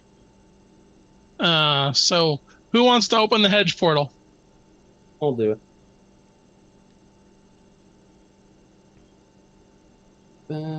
Spence. Okay. And with the what merit was that? The dull beacon. It pings as though I'm a weird 1 changeling rather than a weird 2. Alrighty. So the door frame of the closet door is opened onto a trod in the hedge. The glassy thorns of the Las Vegas hedge stretch out in front of you. So, which way is the owner of this leg? All right. In that case, let's make a hedge navigation roll.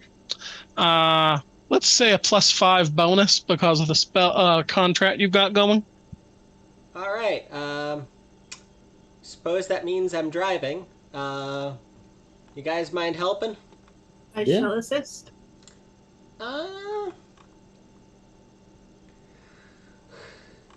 We're following a trail, so I think this is probably a wits plus investigation sort of hedge navigation. I like that idea. All right, makes sense to me. So 3 if you dice guys from me. wouldn't mind assisting with that. So let's make the terms of the chase here 20 successes.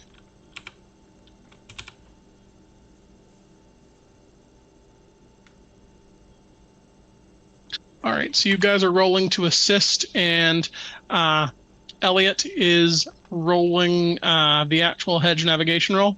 I believe that was what we had decided. Have you made your roll to assist, Tibbs? Hey. Thank you. Yes, we should be That's having some you do this, assistance. but I'm afraid that I am the one who knows where we're going. Yeah. No. I'm perfectly. 7 successes, and exceptional success as well. So I believe that should get us the edge. The edge. Unless they roll real well. Well, we're talking the hedge here, so. Well, 7 is 4. bigger than 4 last time I did math. All right. Go ahead and make your roll. Okay. We want to do the same thing again? I Oh, are we sticking with the same bonus? Usually we do just to keep things simpler. We don't need to make too many unnecessary rolls. Okay. Perfect. 5 successes, bringing me up to 12. It's a lot of dice. Blame the specialist.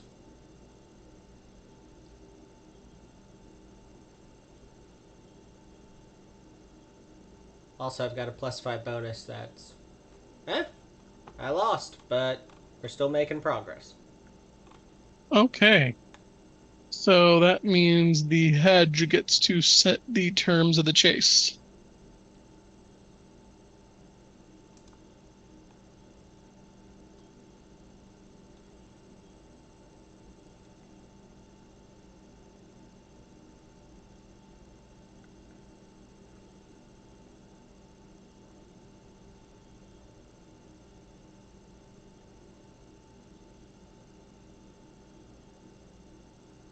Bear with me a moment.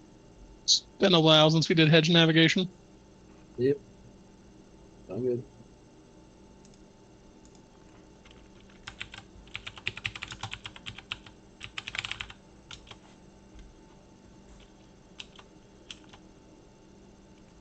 Page 200.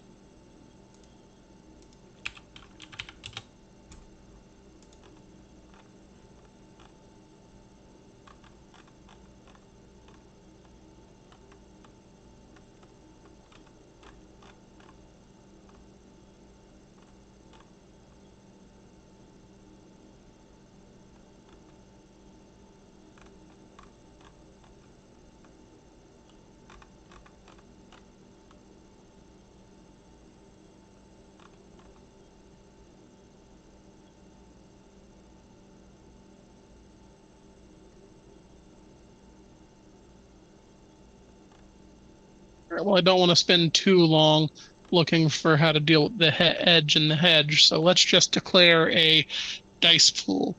Let's make it strength plus athletics. Sadly, not a terrible full set for me. You guys mind assisting still? Yes. Does that mean I can use my fighting finesse to use dexterity? You know what? Sure.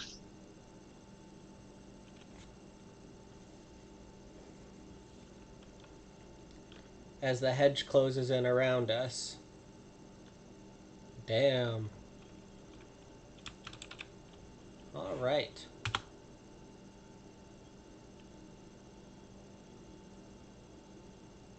All Alright. right.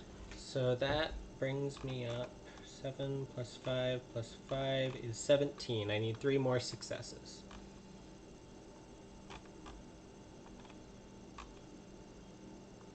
All right. You've got the edge back, and the hedge is at 14 successes.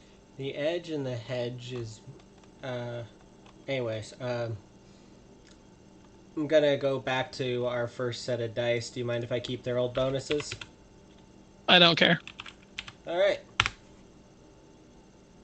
10 successes. We're well over the bar, and if it beats me, I am distressed. All right. You have won.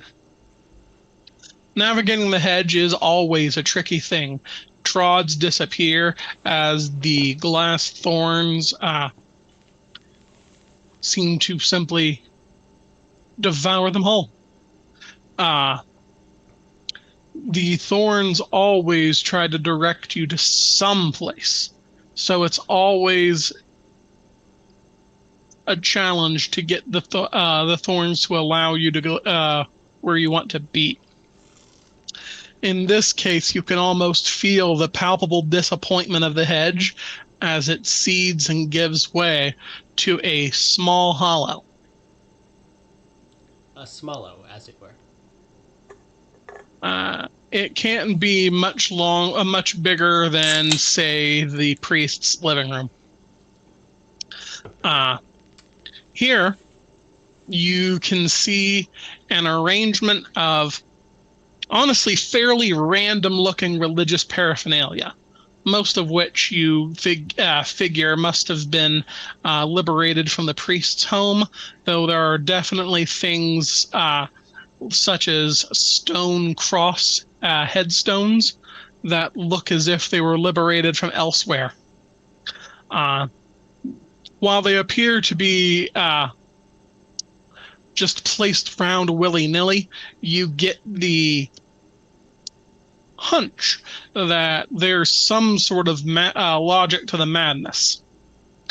Um, there's also what appears to be a crude approximation of a baptismal font made out of various vines and pieces of wood. In front of the font, which itself is full of stagnant water, you can see a figure covered in vines, arms held out to either side. Upon close observance, it dawns on you that this definitely was the priest's fetch. But now, it's definitely hard to tell. Vines have grown up from the ground and into the fetch's flesh, holding it fast to the ground as if it were fastened. You can see bulges under the skin where the vines have grown up under it, and then areas where the skin has ruptured, whereas the vines burst out, wrapped around limb and knee and joint, and then dived back under. You can barely make out the priest's face. He does certainly look almost exactly like the Polaroids. At least you figure he would. You can see vines growing from somewhere deep inside of him and holding his mouth open as they sprout out and crawl between his teeth. You can see vines sprouting out of his nostrils and the tendrils of new leaves coming out from behind his eyeballs. I hate to ask, but I need to ask. He's not breathing, right? I think that's going to need an intelligence plus medicine roll. Oh god, does anyone have a better roll than I do? Because I got dice. I got 3. Does anyone beat a 3? I have 1 die for that roll. Alright.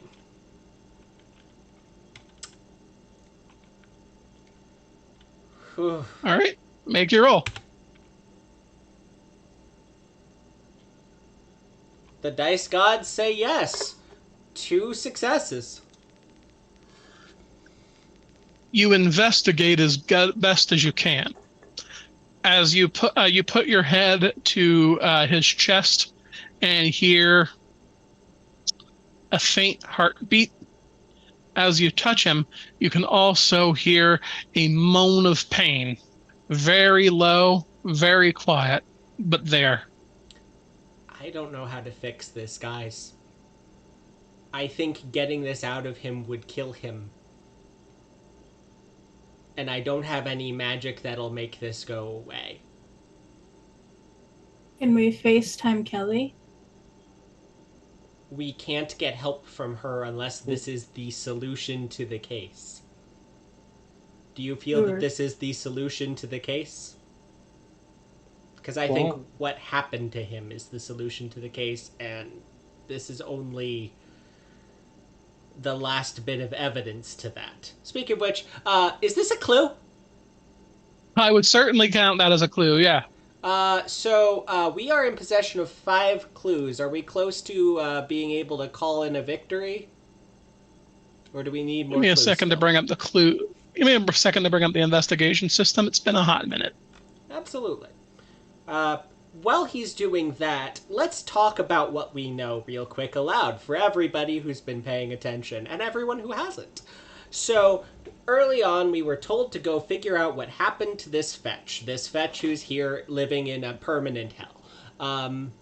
He was, up until 2 weeks ago, preaching at this church, whereupon he stopped showing up between Sunday and Wednesday. The new pastor was asked to look into it and clearly fucking didn't. Because if he did, something terrible would have happened to him, and also he really just wanted this spot. When we arrived, we saw remnants of the intruders and what looks like Rattlebones' handiwork trying to get this guy to make someone into a priest. Because it clearly looks like he was trying to have somebody baptized. The issue being, of course, that this guy, while resembling a priest in many ways and recognized as a priest by his parishioners, is merely the replacement of a priest and was never sanctioned by the Catholic Church. So he shouldn't be able to provide the mystical powers necessary to turn somebody into a priest or be destroyed for the purposes of it. Also, he's not dead, so the what's-his-bitch didn't. At least that's my ongoing theory, but I think that's why he got hurt so bad, because he couldn't do the trick. To be entirely fair, I don't think Catholics work on werewolf rules. So, I guess the whether or not he counts as a priest is something that we can debate for a while now. We will find out pretty easily if he's done the job, but I think he hasn't, but that's not relevant. What's relevant is why he's here. And also that he's alive. I don't think we can get this guy out of here alive. I think the choice we have is, are we going to let this thing suffer or are we going to kill it? Does anyone have a better idea? All right. Yeah. In regards to the scope of the investigation, I should have set that publicly, but let's call it 5 clues. So yeah, you've got enough to uncover the truth. Elliot made a pretty good guess. From the clues you found, it is absolutely clear that Rattlebones was trying to have somebody baptized. You are unsure of whether or not it was successful. Count this attempted baptism as the second clue in the overall larger investigation for this season. I would like to Walls Have Ears, the baptismal font, because we haven't touched it yet. Okay. That's just spend a glamour, tell me the last person who touched it and what happened within 3 meters of it. All right. Elliot sees... Oh, hydrate, Hydrate. everybody. Thank you, Rose. Thank you.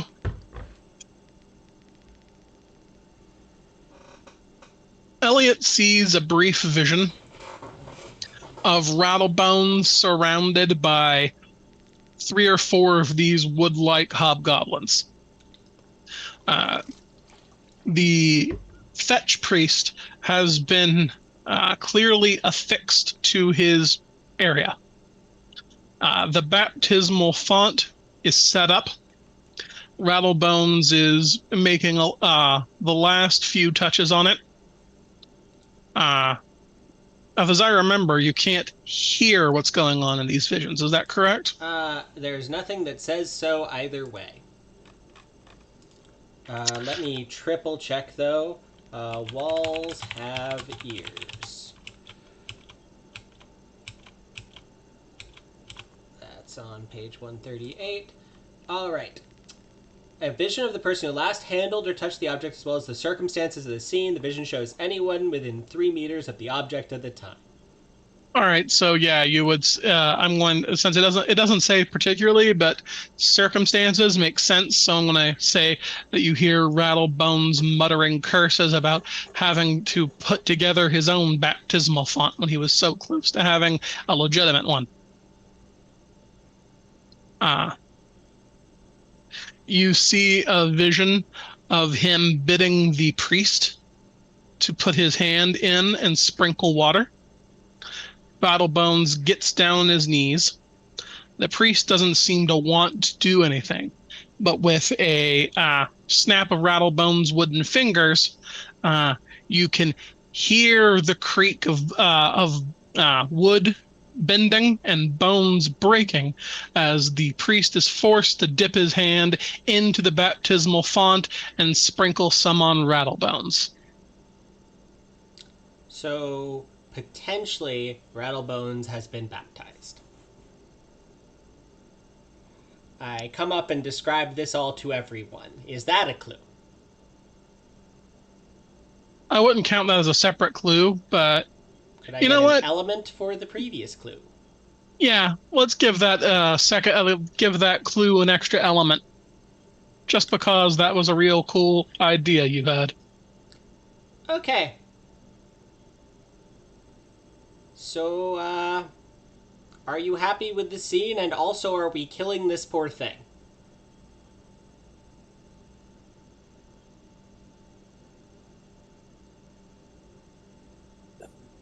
Okay. Um. Well, yes. Both of those? Um. So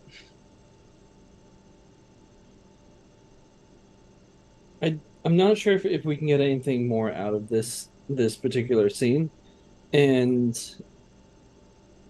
I think it would be unnecessarily cruel to leave him here.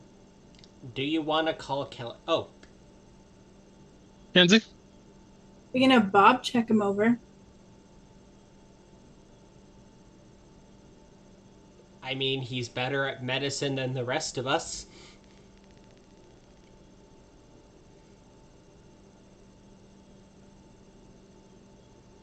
As a All right. bodyguard, he would be trained in medicine, I think. At the very least, first aid. Yeah. What's the merit Bob exists under again? Retainer? Retainer, 5 dot. All right. Regardless, he's going to have better dice than any of us. So, do we want to call Kelly or kill him first? Because we gotta do both of those. Well, are you going to let the retainer do look over him? Yeah. Let's let Bob do his job. Do his Bob job. I believe I rolled for that, right? Yeah, give me a sec. I would say that doing medical stuff isn't exactly within his field as a bodyguard, so he has a pool of 5 dice.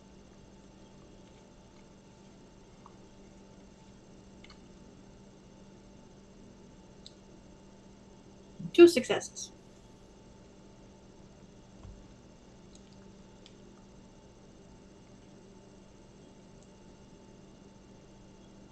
Bob looks over the fetch priest.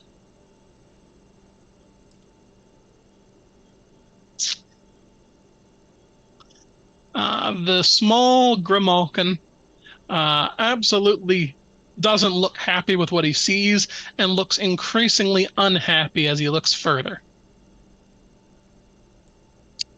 The vines seem to have grown not just out into his muscle, but they are wrapped around his bones. Bob also mentions that some of the branches have grown into his stomach to provide sap as nutrients. Oh god, so he will survive like this. Oh god.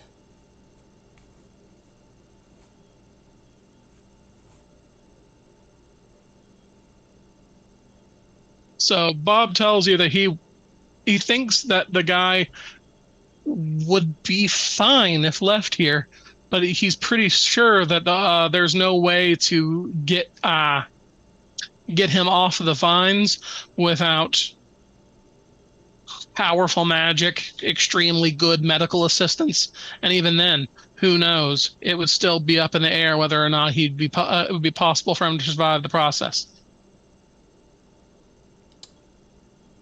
I think we should put him out of his misery. I agree. The moment any consensus is reached, you hear a bang. Elliot has grabbed the shotgun that was hanging over Kit's shoulder and has blown the head off of the priest. I don't ever want to think about that again. Call Kelly. The fetch priest's corpse deteriorates into a canvas sack filled with sand. I grab it because somebody's icon is here and I'm not going to leave it. Yeah. Yep. Let's call Kelly. All right, are you going to be leaving the hedge first? Yeah. Nearest doorway. I don't want to be here anymore. That nearest doorway, that's not the one we came at. Hi, so I would like to roll clarity. Mm-hmm. Because I'm personally feeling very ill about what I just saw and what I just did, so how many dice am I rolling at myself here? This seems like it'd be 4-dot clarity break. Thank you. Is that for all of us or just him? Just him, but I think it would make sense for the other two of you to have a 3-dot break. All right, so I am successful. So I just roll. You see if you get any successes, it's a rolled as an attack on your person. If you do, you whirl your weird and damage at yourself. I have taken some clarity damage. Okay.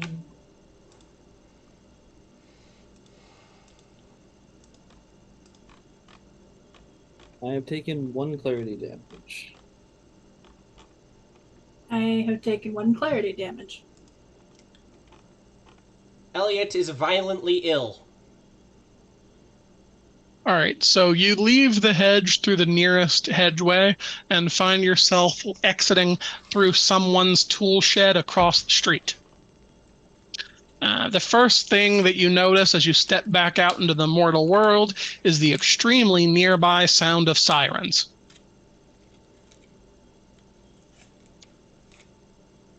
You can also faintly hear voices. You would figure that the cops have arrived in your absence. Cloak of Night.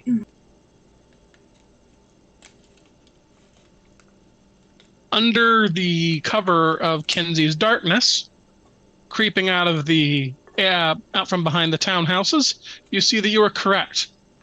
3 cop cars have arrived, and it looks like most of them are inside the townhouse that you broke into. You can see 2 on the streets nearby, looking in either direction for someone trying to leave. The least encouraging thing here is that while you haven't been boxed in, your car is absolutely surrounded by the cop cars. So, question, Lex. You extended your Cloak of Night to all of us, and you also included my mount in that, yeah? Yep. I think we're sending a tow truck for your car.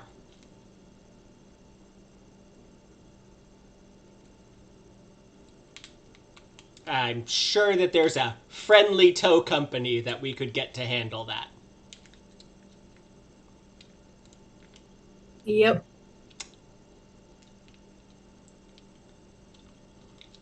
Okay. We ride on my invisible scooter. By the way, how many people can Cloak of Night encompass?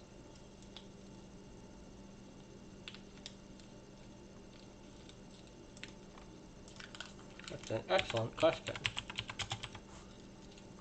Someone with a PDF, pull it up. I've got it here. And her companions retain the benefit of his contract. Equal to your dexterity rating. What's your dexterity rating? 5. So that is 1, 2, 3, 4, and theoretically a fifth person we don't have with us. Bob is invisible as well. All right, and what's the carrying capacity of your Fey mount? That's also an excellent question.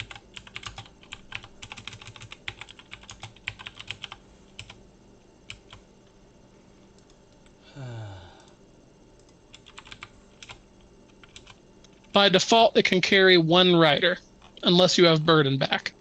Well, all we need to do is get away from here, so we're just walking. Yep.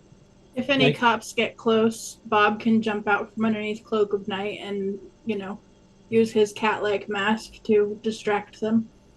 But, yeah, we are just going to walk away from this and send somebody on my Fey mount to get us a pickup. I'm sure we must know someone else with a car. Alrighty, who are you going to send on the Fey mount? Bob? Bob does not seem like a person who could make a phone call. Probably you. All right, so Yes, Kit? Kit, what do you want to say? We're taking the mirrors. Oh, Cool. All right.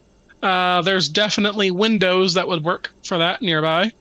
yeah, we get far enough away from the cops that nobody's going to see anything weird, and then we just do that. Yeah. So this is All gonna be right. wits plus survival.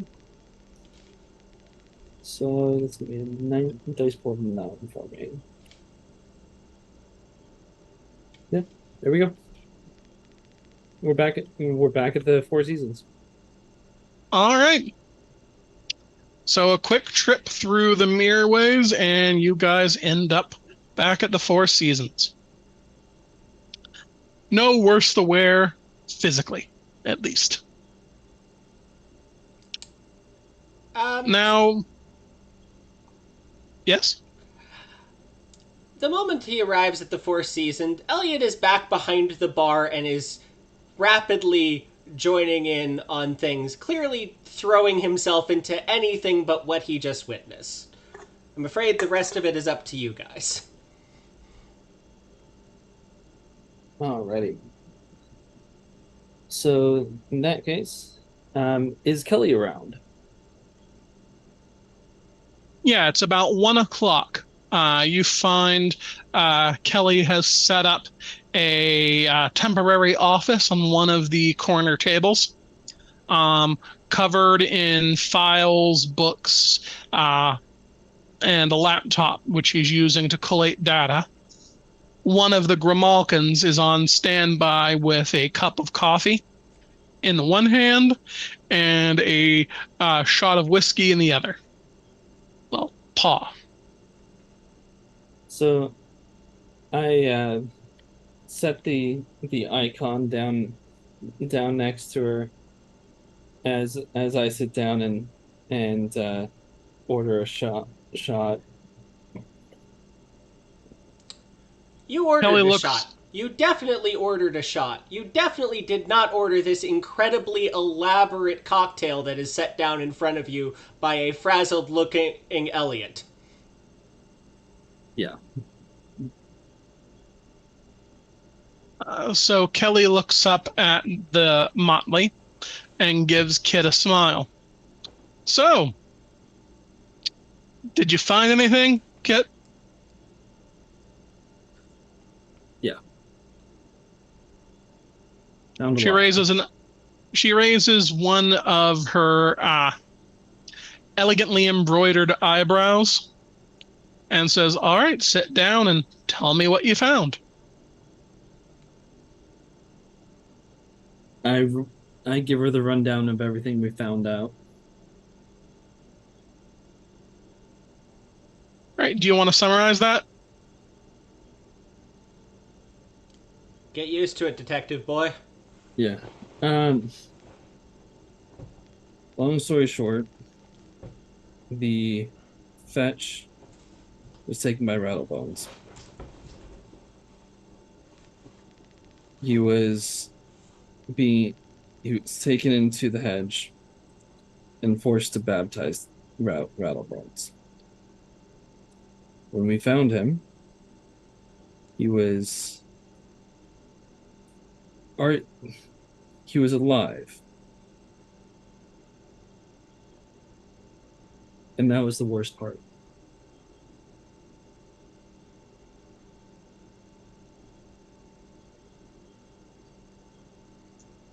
Kelly watches with bated breath. Well, go on, detective.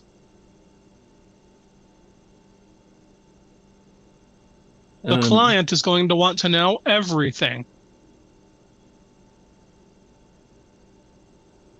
so I tell her all the details. She whistles through her teeth and says, "Wow, that doesn't sound very pleasant." Nope. There's a sound of retching behind the bar as you continue the description. So you say he just left him that way? For at least 2 weeks. And you say Bob found evidence that the fetch was being sustained by the plants? Yeah.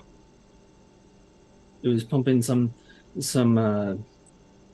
enzymes or sap or something like that into him to keep him filled with the nutrients he needs, making sure that he suffers as long as possible. Knowing Rattlebones, that would make sense. But, says Kelly, have you considered any other reasons that Rattlebones might want to keep a priest around? Yeah, there was one that occurred to me, and honestly, I think it's the more likely one. Um, so basically, in case him being baptized and probably ordained a priest at some point um, doesn't work because it was done under duress. He has a priest in his back pocket that he can use for his scheming against the huntsman. I That don't. is. Sorry, go Oh, ahead. go on. No, go ahead. Go on. I don't know if the integral one of the parts of ordaining a priest requires the person doing the ordaining to be consenting and not under uh, coercion. That word. Being someone being threatened. You know what I mean? That is a good question. I can't exactly say that I've been much of a churchgoer in recent years. I'm not sure which one would work, but I think we are going to need to find out. Yeah. Perhaps the most colorful drink you've ever seen in your life is slammed down on the counter. It's layered.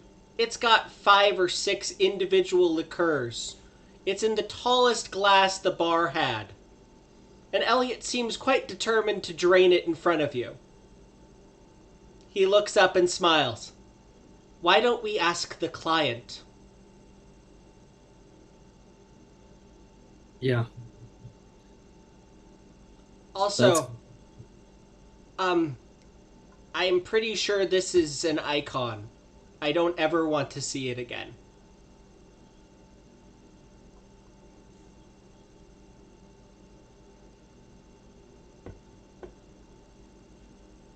I pass over what we claimed from the thing, indicating quite thoroughly that I would like Kelly to put it away somewhere.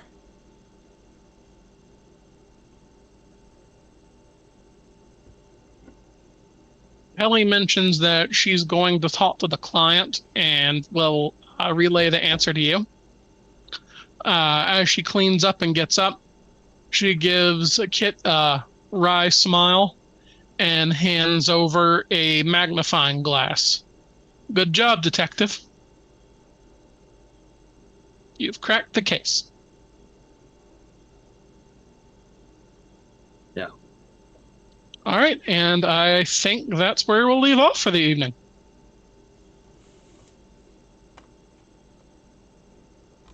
Alrighty. Holy crap. So let's do our aspirations. Who wants to go first? I suppose I'll go.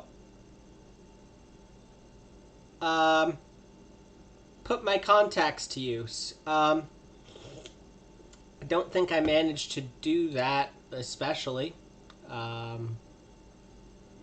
Your e-scooter? I mean, fair enough. You did also do a lot of schmoozing today. All right. Well, if we'll let that one go, I think that's probably solid then. Find out something I shouldn't know. I found out that you can stay alive under those circumstances. That's certainly something my character would wish not to know. That's a good point.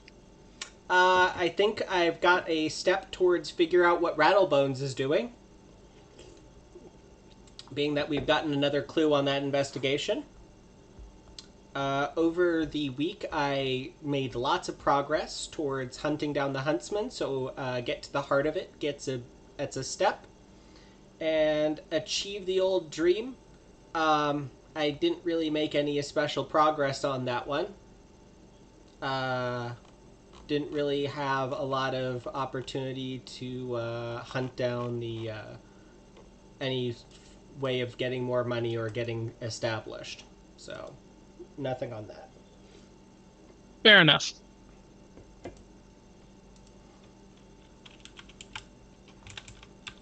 All right. So,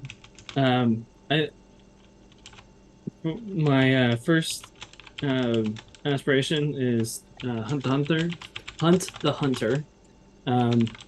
Between the actively spending downtimes on that and getting more capability today regarding my investigation skills, I like to take a step towards that.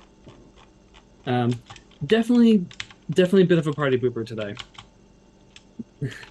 So it definitely brought the mood down today, so take a step on that. And also a bit of a step towards finding my icons during the downtimes.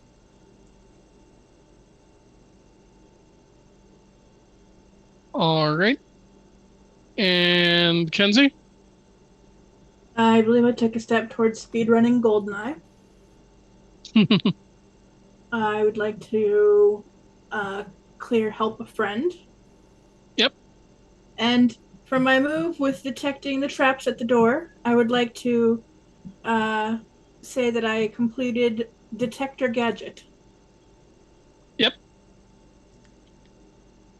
And I didn't make any progress on Red Ones Go Faster. What on earth is that one about? Honestly, I have no clue. I was trying to find a way to work it in the whole time. Sometimes I'm a little lenient on these. Well, that's everyone. Thanks for tuning in with us today. We're always happy to see new faces here and old. And it's good to be back after having to take a break that we didn't expect to take in the first place. That said, before we leave out for today, I did want to bring up that there is a sale going on this week on Drive Through RPG that several of Onyx Path's Trinity Continuum Aberrant PDFs are part of. You can find the link in the chat.